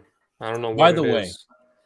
because I think Freaktastic is new. Obviously, John's not aiming at a Freaktastic here, but there's a little funny stuff that goes. He's just There's just poking There's fun. a little context that goes with this. I have to explain it a little bit. Sox and I went over some movies during the second half of our show last week, and I'm not very fond of Sox's movie opinions when it comes to the comedies. Yeah, no, and I understand. We don't have to go there again. But I would say A Field of Dreams and A League of Their Own probably. You should do a Yankees broadcast on here when the Yankees play the Red Sox. Let's look at those dates. Because Thursday could.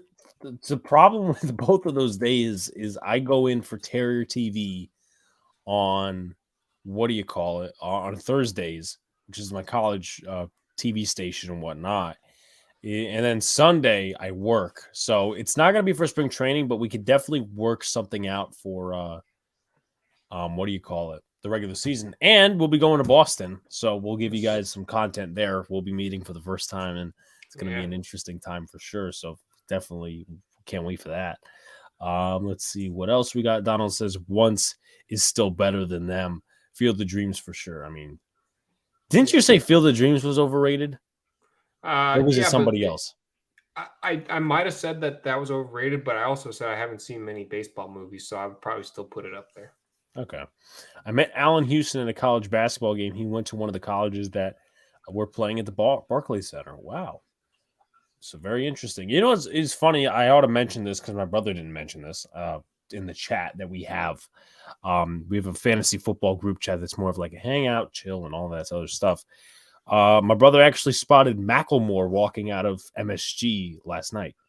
Okay. And then fans were trying to, trying to get autographs and all that shit.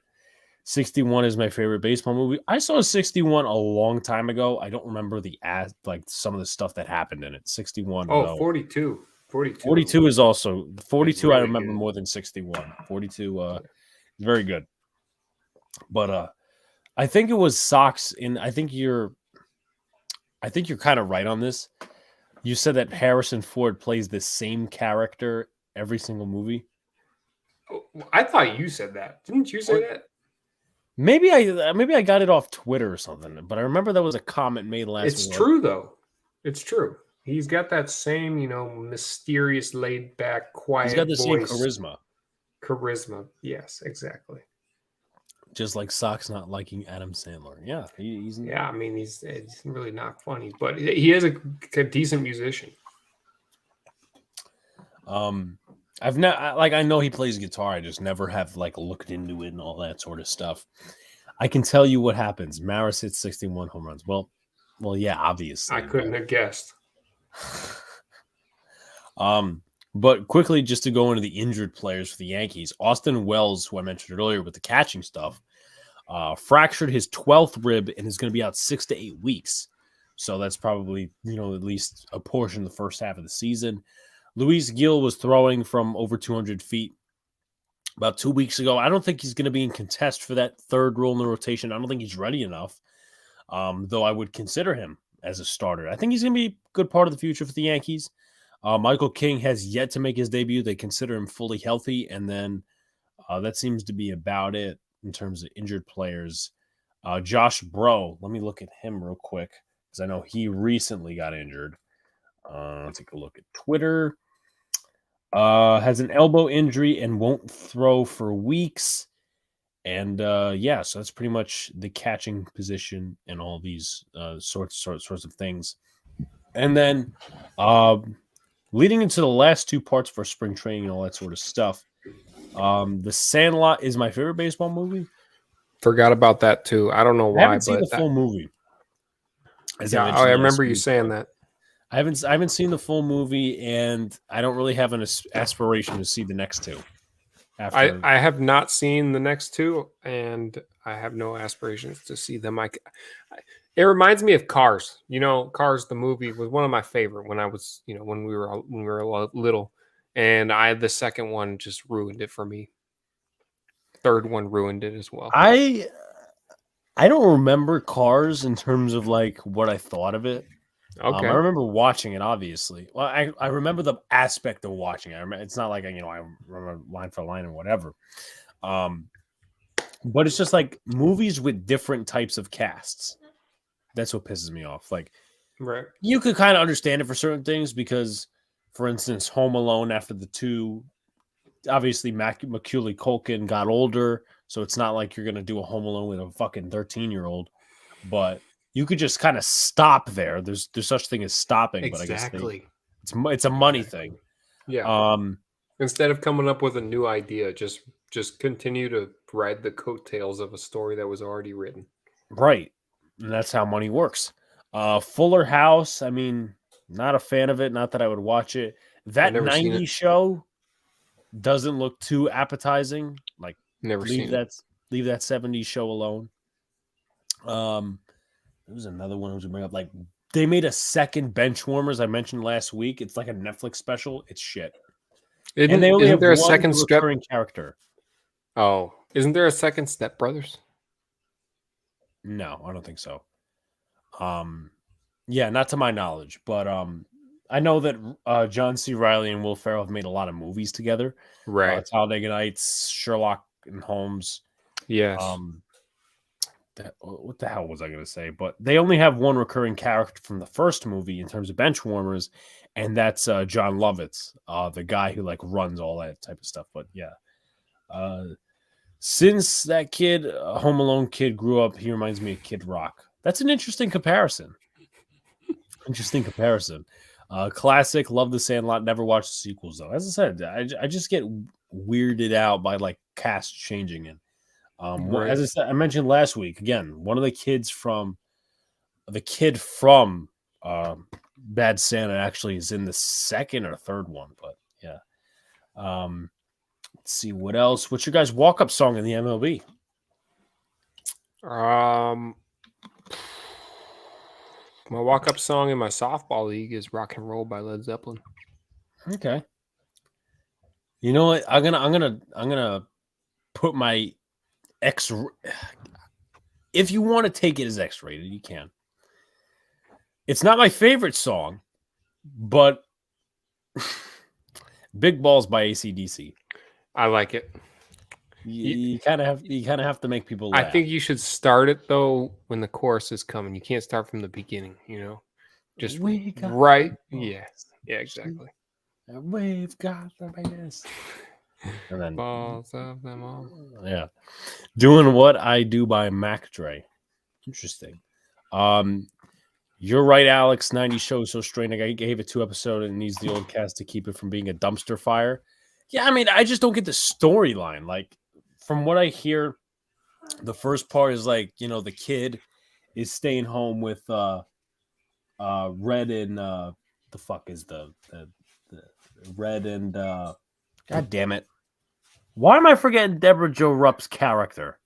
Damn it. I've never seen it. You've never seen that 70s show? No, I mean, I've seen little episodes, but I have no idea any characters. Kitty. That's okay. Red and Kitty, like, they basically babysit the Eric and Donna's daughter. And yeah, so that's apparently the storyline. But I'm not a Netflix person. I think Netflix is overrated. In the End by Black Veil Brides. Interesting. But while you guys keep filtering your questions and stuff like that, bounce back needy players and how they're doing in terms of progress, I'll quickly go through 2 players, actually 3 of them real quick. One's going to be restated. Josh Donaldson so far 1 for 3 throughout spring training. Gleyber Torres probably has been the best bounce back needy player. 4 for 8, 500 batting average. Opposite field home run in one of the first few games. And then Aaron Hicks, so far this spring training, hitting 250, 2 for 8 thus far through a couple of games. How are those bounce back needy players doing for the Sox thus far? Yeah, we have Kike Hernandez as number 1 in no particular order. 2022, he hit 222 with 80 hits. 338 slugging, all were lows or close to lows in his career. He's had 7 at-bats this spring with runs scored, not much action. You have Verdugo, who I mentioned earlier. We can repeat him as well. He's only had 5 at-bats this spring, but I'm going to need to have a big year from him. He hit 280 last year, 11 homers, 74 RBIs. Not necessarily a bad year last year, but expectations are going to be high when you're a part of the Mookie Betts trade. It's going to be on his back for the rest of his career. So I'd like to see him bounce back. And then the one that's on everybody's mind is Chris Sale. Has only pitched 48.1 innings since 2019. He's the biggest bounce back needy player by far. If he can surprise us, I think the Sox will surprise, some people in the AL East. That's all I'll say before the prediction show. If not, it's going to be a long year for the Sox. You were relying on Bayo already a lot, Whitlock, expecting these guys to stay healthy. I think Sale's going to be the backbone of that rotation. So Donald said his walk-up song would be Foo Fighters' Run Would Be Mine. Interesting. My brother keeps playing this one Foo Fighters song. I don't know what it is. I'm like, why do you keep playing that song? There's one that's on the show, MLB The Show, that I like a lot. I said I forget what song it is. Yeah, I don't know. Any popular song, maybe throw in the chat. Maybe I'll remember. Who are your favorite wrestlers? Not a big wrestling fan. I mean, I know the names. Like, it's I would say common knowledge for me. Not a wrestling fan though. Like, I Stone could Cold give you Steve Austin. Steve Austin. There's obviously that name. There's The Rock. There's John Cena. There's Roman Reigns. There's Brock Lesnar. There's Seth Rollins. There's Daniel Bryan. So That's there's a already lot more of, than I know. yeah. Well, okay. So I'll take the up on that one, but that's not, for me, that's just common knowledge. Like, I know that, people were having a wrestling conversation the other day in my acting class, and I just said, someone was like, well, who was the one that used to be married to Triple H? And I'm like, that's Stephanie McMahon. And someone said, how do you know that? Like, how do you know all this stuff? I'm like, I'm not that much of a wrestling fan. To me, it's just common knowledge. I mean, I know who Triple H is. I know who Stephanie McMahon is. I didn't know they were married. I don't know if they still are, but that's kind of, I think he's kind of like the heir to like WWE, if I'm not mistaken. But okay. And like I said, I'm a big Pat McAfee fan, and he did his run with WWE last 2 years. So I remember that. yeah, I think I remember that a little bit. I mostly just watched wrestling to see the woman. that's fair. I mean, that's fair. I'm I think trying that's to a good see. point. Well, I know Steph obviously used to do some stuff. There's a couple other women wrestlers that just have escaped my mind at this moment. But I remember there being a duo or something of women wrestlers that was really famous. there was Ric Flair's daughter. That's one. Okay. Making a Fire. That song is great, Donald, in my opinion. I don't know what your thoughts are, but yes, that's it. I haven't. There's one song of Foo Fighters that I like, but other than that, Is it My Hero? I don't remember. It's got to be My Hero. I think it goes Does like it start this. with drums? Does it start with drums? I don't remember, to be honest, because no. it's been a while since I listened to them. But I think this is a Foo Fighters song. I don't know. That was screaming Lenny Kravitz to me for a second. No, you're thinking of Fly Away, I think. I think so. That's a good song. It's not the song I was referencing, though. Okay. Recently found out that Kurt Cobain might be my cousin. Oh, interesting. I mean, I'm not related to any like famous people to my knowledge. All of them would be overseas, so they'd be kind of irrelevant. Maybe they're famous over there. It's an excellent song, Sox. Well, I know my cousin. Apparently, like a distant cousin of mine who's like a big saxophone player. Apparently, he's like good friends with Ice-T. Oh, so okay. The Pretender. That's it, Donald. Thank you. That's it. Okay. I don't know that one. I'll have to listen. Well, maybe that'll be another Big Beat reaction. Yeah, it's a good song. And then, for instance, like probably about 25, 30 years ago, my dad and two friends of his hung out with Donnie Brasco himself before he got famous, if anybody knows who I'm referencing. That sounds from... Who is that? See, if I was going to give it... Let's... I'm going to... Before anyone in the chat... I'm going to try to make this before anyone in the chat answers. See, one would give it away if I gave away his character. Mad Hatter. Is he play the Mad Hatter? Yes. Okay, that's cool. You got a guess? I thought that was your friend with the guy you just said, or the guy. No. This guy's friend and my dad and his friend hung out with said guy. It was a group of four at a nightclub in Belgrade about 25, 30 years ago. I have no idea who plays the Mad Hatter. Do you know, babe, who plays the Mad Hatter? In real life one? In Alice in Wonderland. Johnny Depp plays the Mad Hatter. Oh, Johnny Depp? Johnny Depp. Really? Yep. Yeah, that's about cool. 25, 30 years ago. So and now he's real famous. Yeah. So just wanted to throw a fun fact in there, but shout out to Sox fiance for getting that correct. She said shout out to you for getting that correct. Oh. It's like using a lifeline in like what do you call it? Who Wants to Be a Millionaire, and then there's that other game, Cash Cab, which is really fun. That show's cool. I don't It know about was. Who Wants to Be. My mom is in love with Johnny Depp. Yeah, Johnny Depp's he's a good actor. He's a good actor, but didn't you say you don't like Pirates of the Caribbean though? it's not something that I would partake in watching. Okay. Did you watch it when you were young? No, because I had no interest. Like that was another thing that was shoved in my face. Oh, I see. Yeah, it was kind Just of like I'm not much of a comics person. I'm not much of a superhero person. right. I know everyone. Please roast me in the chat if you feel the necessary needs to, but I'm with you there. My whole life is dedicated to sports and then occasional movies like Mob and all that sort of stuff. Johnny Depp say he hasn't been any big court cases lately. I don't think so. No, well, I mean, obviously, since we all know that a lunatic. Yeah.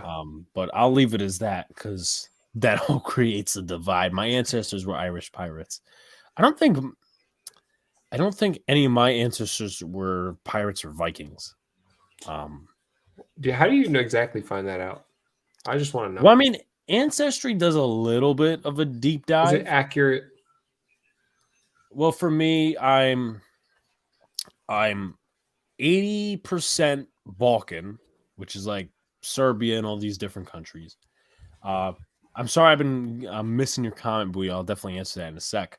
So Serbia and all those different countries over there. I'm 10% Albanian and Greek. I'm why am I forgetting? I'm 1% Baltic. So there's that. I'm forgetting a region. I'm gonna have to actually do a reference. What was the 80% again? Balkan. So that's like Serbia, Croatia. That's I know. Let's see what else. Family tree, 10%. Okay, I'm also 9% Eastern Europe and Russia, and then like less than 1% Jewish. Interesting. So I'd definitely be Harry. Booyah. I mean, we were referencing him a little bit because Donald was talking about on Monday how when Dave Gettleman traded that third round pick for Leonard Williams and how he in the street was just having a whole like breakdown. And then he was mimicking what he was like in that certain moment. And I'm like, you know what? You sound like Harry from fucking Home Alone. He goes, I'll kill that kid. So Sox is dying right now. Is that recorded? I gotta see that. That's still on stream. I gotta. Okay. I have to have Luca chapterize the stream. Right. Probably he'll do it. That is hilarious. It really is. Yeah, that's a part of it. I remember because he was. Yeah, it's like you sound like fucking Harry. Yeah, and Marv's stupid. Like they're both stupid because of the traps, and I know that's scripted, but I would be Marv, unfortunately. Why would you be Marv? I don't know. I just feel it. What, you feel like you should be like? I don't know. He's the tall one, right? Yes, he's the tall one. I don't know. I feel like I'm more like him than the other. Okay, so maybe if we ever do some sort of a Halloween show, you'll dress up as Marv and I'll dress up as Harry. That would be a great idea. Except I don't want to own a van and we'll okay. And try to break in people's houses. We shouldn't do that part. That part's not recommended. Maybe we could be the Sticky Bandits. Okay, there you go. And again, there's so many variations of that. 53% Native American and 47% Irish. But yeah, I would be Harry to answer your question. Favorite reality show? I have none because reality TV is stupid, in my opinion. Look, I don't even know what is reality. What makes it reality? So what makes it just a Jersey Shore, The Kardashians, Real Housewives. I think you could classify like Hell's Kitchen as a reality show. I think because it's like TV. I'd probably choose something like that. I mean, probably Hell's like Bar Kitchen Rescue. Probably, does Bar Rescue count? Bar Rescue, I think, counts as a reality show. I'll take that one. You know, it's weird. Hold on. Let's see if they classify it as as a reality TV. So yeah, they do classify it as reality TV. But I was talking to my brother one time, and he was, he still is obsessed with Gordon Ramsay. And I'm like, what do you think of John Taffer? He goes, all he does is yell at people. I'm like, doesn't Gordon Ramsay do the same thing, but in a British accent? And then he started watching Bar Rescue, but that's Bar Rescue is good shit, man. It really is. It is, but it digs into deeper white trash. So True. It's really it's like actually sad to see. Yeah, it's an interesting one. Kitchen Nightmares is Lucas. Yeah, definitely. So hold on, wait. We gotta hold the phone. Here we go. See. Oh wait, no, not the donkey. So it's repetitive, but it's good. Oh my god. I knew a guy named Marv once. He was also stupid. Maybe it's just someone with that name. Like, I don't think I've ever known a Marv. Like, what's that short for? Marvin. I've never known a Marvin. I don't think I have either. Like, I think Marv was all.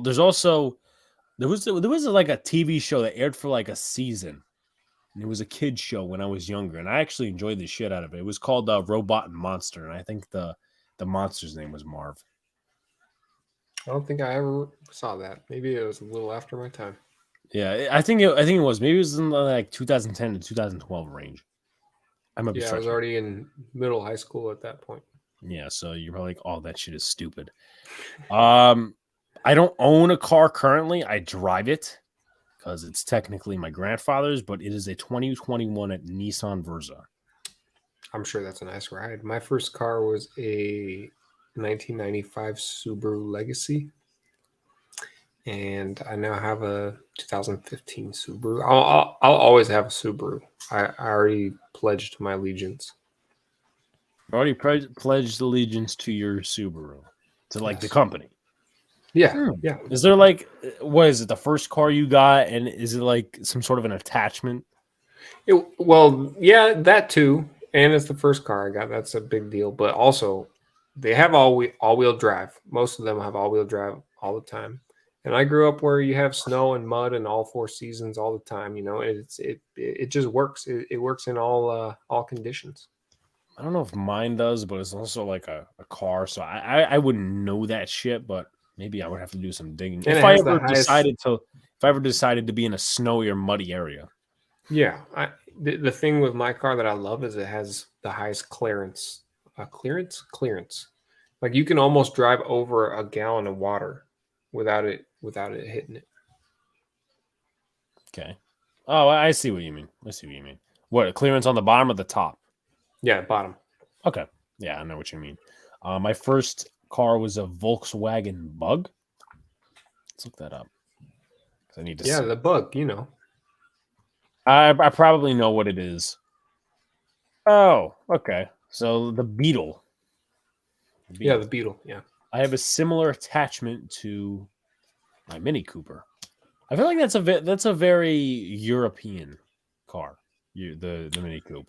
Like Fiats are made in Serbia. Little note for anyone that doesn't know that, but yeah, Fiats are made in Serbia. That's cool. But yeah, I mean, BMW engine is so fast and strong. My dad recently just got a car, but it's kind of looks like a junk box. My first car was a Hot Wheels. That's a good point. That would be most of our. I mean, I like Datsun trucks. Disgruntled says. Never heard of it. Other than Hot Wheels, what the fuck other shits that we had as a kid? I'm trying to remember. The rug that you had, you laid out that had little streets and shit on it. That was a big part of my childhood, but I'm just trying to remember like the companies because like there was more than Hot Wheels. I feel like Hot Wheels was like a big part, but Connects. You ever play with Connects? I don't think so. It was like little magnetic things with it was like an inch thick or an inch long thing with two metal balls, and you could connect them and make a bunch of big sculptures and stuff. It was all magnetic. Let's see. I mean, I think this is Hot Wheels where you have the whole like the loop-de-loop and shit like that. Yes. That I enjoyed. Lincoln Logs. Lincoln Logs. I wasn't too fascinated by them. Okay. It's a rebadged Nissan from the 70s. I knew somebody who used to work on old cars and shit like that. I found that fascinating. I wish I would appreciate it more, but Yeah. hopefully that guy's doing well. Have you ever been to a demolition derby? No, I've never been. I once ran over my sister with a Tonka dump truck. Funny story, and I'm going to end the show on this, and then we can get our final thoughts in. When I was a kid, when I wasn't even a kid, I was a toddler, maybe not even that. And me and my brother were playing with, cars and shit like that. So I kept bothering him for this truck I wanted, right? What does he do with it?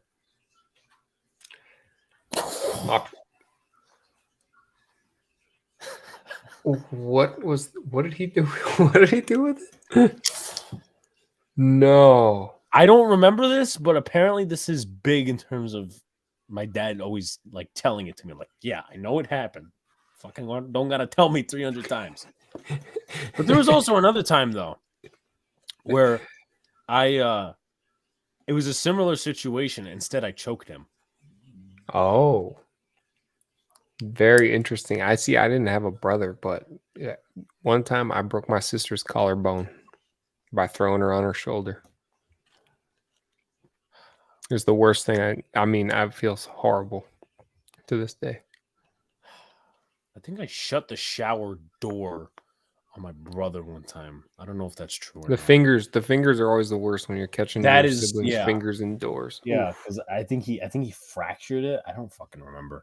I mean, today I technically hurt him because I was boxed out, and instead of throwing it with my right hand because I was boxed out to that point, I had to throw I had to pass the basketball to him with my left hand, and of course it hits the ground and he jams his finger. So, oh my god, yes, Jackass. What do you think of Jackass? I absolutely love Jackass. Yeah. I think Ryan Dunn actually is passed away, but not from that, obviously. Yes. But so R.I.P. Yeah, that's okay. We found something we can agree on. Jackass is awesome. Yeah, it is. I met Wee Man. What was that? I met Wee Man at Petco Park. You met Wee Man. Wow. Yeah. Okay. At the Def Leppard concert. Wow. Sox making connections. Yeah. We did go to a demolition derby, Alex. Giants versus Colts. I guess you could call it that. That's a good point. Let's see. My brother was throwing bricks up to break them once. My sister ran past and took a. Oh my god, no! Oh shit! Oh, okay. Did she live? Oh man, I'm still trying to. I don't think I've done that horrible things. Like I don't think I've done it. Was she physically present after such events? Oh my god. Oh man. She's okay. Okay. So okay is I think okay is the standard right now. A lot of blood though. Yeah. Oh no, I did not do anything from Jackass. I did not do anything from Jackass. Do you watch? I'll end on this. Do you watch Ridiculousness? I do. I like the clips. I just don't like the crew that much. So you're not a fan of Chanel laughing like the dolphin that's cursing from SpongeBob. No. Fair enough. I think I don't watch it all the time, but my friend's a big fan of Ridiculousness, and he'll put it on when there's nothing on. So I'm like, I'll watch it. It's one of those shows you put on when nothing's on. Yeah, if it ever gets to that point.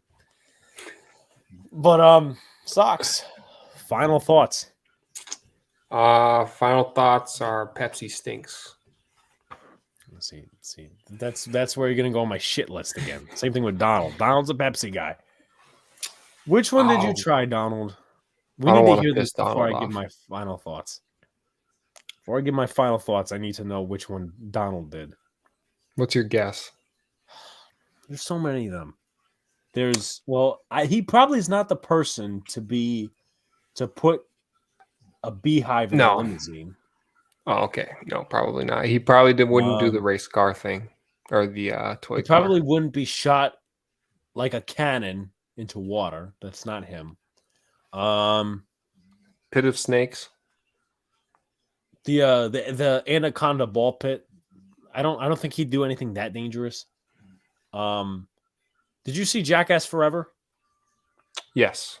Okay, so he ain't the guy to sit in a chair, rub honey on himself, and then have a bear come at him. No. Actually, I could see that. I'm just kidding. Only thing even close to setting my fart. You did that? I've tried to do that before. I've never done that because I've heard stories. Yeah, no, it's dangerous. You should not do that. I feel like this is gonna be a fucking disclaimer at the end of the show. Do not do what we're fucking demonstrating. No, I'm not even gonna say it. Did it? It hurt really bad. Disgruntled, probably. I would bet on that. Luckily, mine didn't, but it's still a really bad idea. Yeah. Shit. So Donald, I guess, is still typing out. It almost went real bad. Would you ever go on Fear Factor? I like that show. Do you like that show? I'm not too much in tune of what it is. Close really? call. It's Joe Rogan hosted it back in his young days. And it's like it's kind of like Jackass, but it's competition. It's like a game show kind of where they just do crazy, insane, nasty shit. All right. So Donald still hasn't given us a reply. I once had a whole pack of firecrackers blow up in my hand. Holy shit. Hopefully you still have the 5 fingers after that. Damn, so we're still guessing about which jackass stunt Donald tried. Well, he didn't shove a car up his ass. That's one. I don't know. He didn't. Again, going back to the X-rated shit, he didn't drink pig cum. Wasn't there horse too? Horse. There might be horse. Horse climbed into a grocery trolley in the middle of a night in a car park, and my buddy shoved it, and the trolley went super fast and the edge of the sidewalk. I'm gonna say, Donald, I literally just thought that maybe they did the intro where they were in a shopping cart and getting shit thrown at them, but I thought it might be worse than that. So I don't think that's as half bad, Donald, as like some of these other different things that they did. But they also, the next one I was gonna go over is like, you know, he probably didn't get chased by bulls in the intro. Yeah, that too. Basically, and the ram one where friggin' boing, those are dangerous fucking animals. Those animals are scary, man. They don't fuck around. They do not, and I wouldn't want to go near them at all or anything like that. No. But I'm gonna close it out. What's the most gross thing you ever ate? Ooh. Shit. Probably a tomato. A what? A tomato. You hate tomatoes that bad? More than anything. I'll eat any other food in this world. I just can't get with tomatoes. I don't know what it is. I can't get with beets. I'm not a big fan of beets either, honestly. But I'll still get their them. purpose. I don't like radishes that much either. Damn. I feel like there's worse thing than beets, but veggie pizza. Like we had a homemade veggie pizza at school one time. It tasted like shit. It was like carrots and sour cream and oh no mayonnaise. Oh no. You know, and it was so stupid because all of the other groups that were in that class, well, actually no, they weren't in that. My friend ate a bug. Ew. How do you feel about ketchup? I like ketchup. I like ketchup. I ate a whole lizard one time. Ew. It was a small lizard. Was that did you get a return on your investment, Sox? Yeah, well, I don't know if you played the game what it's called, What Are the Odds? And you each have to say a number at the same time. And if you both say the same number, you have to do whatever the proclaimed task is. Did you like it? No. They let me put Nutella on it, though. Oh my God. I once went down a hill on a bike that had no brakes. When I got to the bottom of the hill, my bike hit the curb and I flew maybe 10 feet and broke my thumb when I hit our house. Well, I guess a broken thumb is, I mean, I've never broken any part of my body that's kind of my saving grace, but I haven't either. I think that's probably the minor of the injuries because you could like bust a leg or something like that. So I don't know. But damn it, what the hell was the Beats? I feel like I was going down a path here. Get back on the. Oh yeah, veggie pizza. So back in elementary school, I eat mustard on tuna. That's delicious, actually. I'm not a seafood person, nor am I a mustard person. So, but what was I gonna say? So there was they split. Because back in elementary school, it was really junior high school, they split 4 quarters, right? And they called it specials. So for instance, for one special, you had art, you had technology, you had another quarter. In another quarter, as they would call it, you would have home ec. So we had home ec, right? And for none of the other groups in other semesters did they do veggie pizza. They did regular pizza. But no, this one had to be fucking veggie pizza because someone suggested it. So beets and veggie pizza have to be on that list for the worst thing. You can probably thank Michelle Obama for that.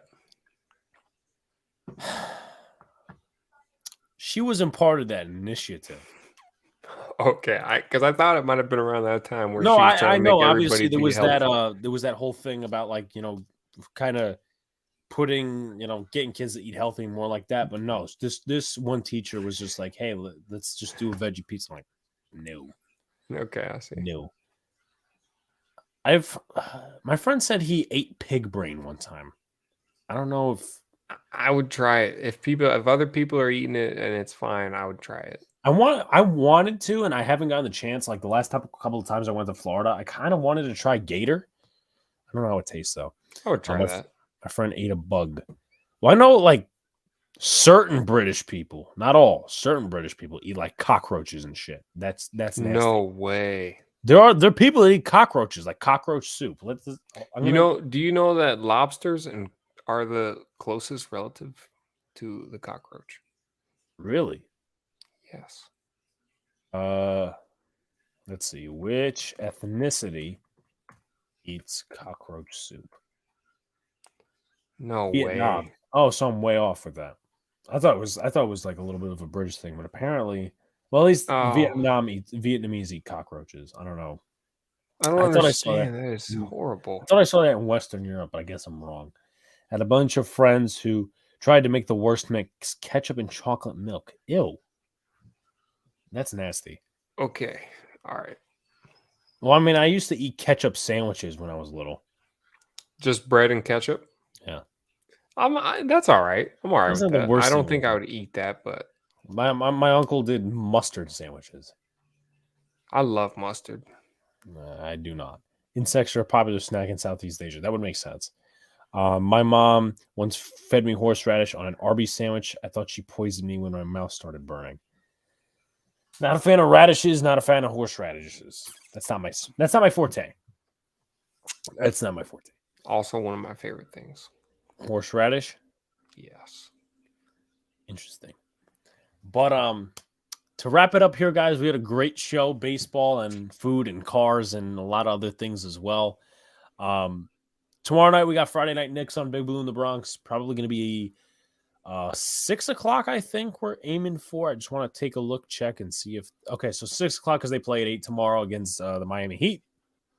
Saturday we'll see if we get a video out for you guys. Sunday will either be the Knicks game or the call-in show. If it is the call-in show, we'll let you know. But you guys can maybe vote on it, or I'll make an executive decision. March 6th, Boys in Big Apple, with Football Grump. Football Grump's going to be coming on, and he's going to be talking prospects with us. And John will get to explain how he got his PhD in understanding, which will be a lot of fun to clip. So March 11th is going to be the Giants offseason stream with the entertainer Diggy and maybe one more content creator as well. March 16th is the AL East roundtable for Dead Red on this show. We'll be having a Blue Jays guy, an Orioles guy, and a Rays guy, as we hope.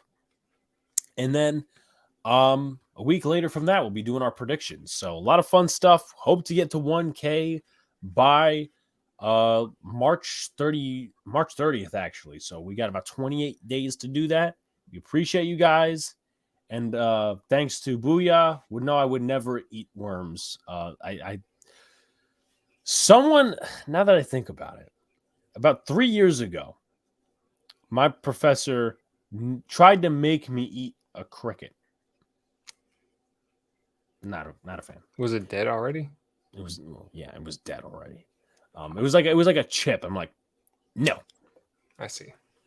But shout out to Donald in the chat for supporting, John, Booyah, Freaktastic Gaming for subscribing, Andrew for subscribing in the chat. All you guys, I mean, great supporters. And we will see you next time. Peace.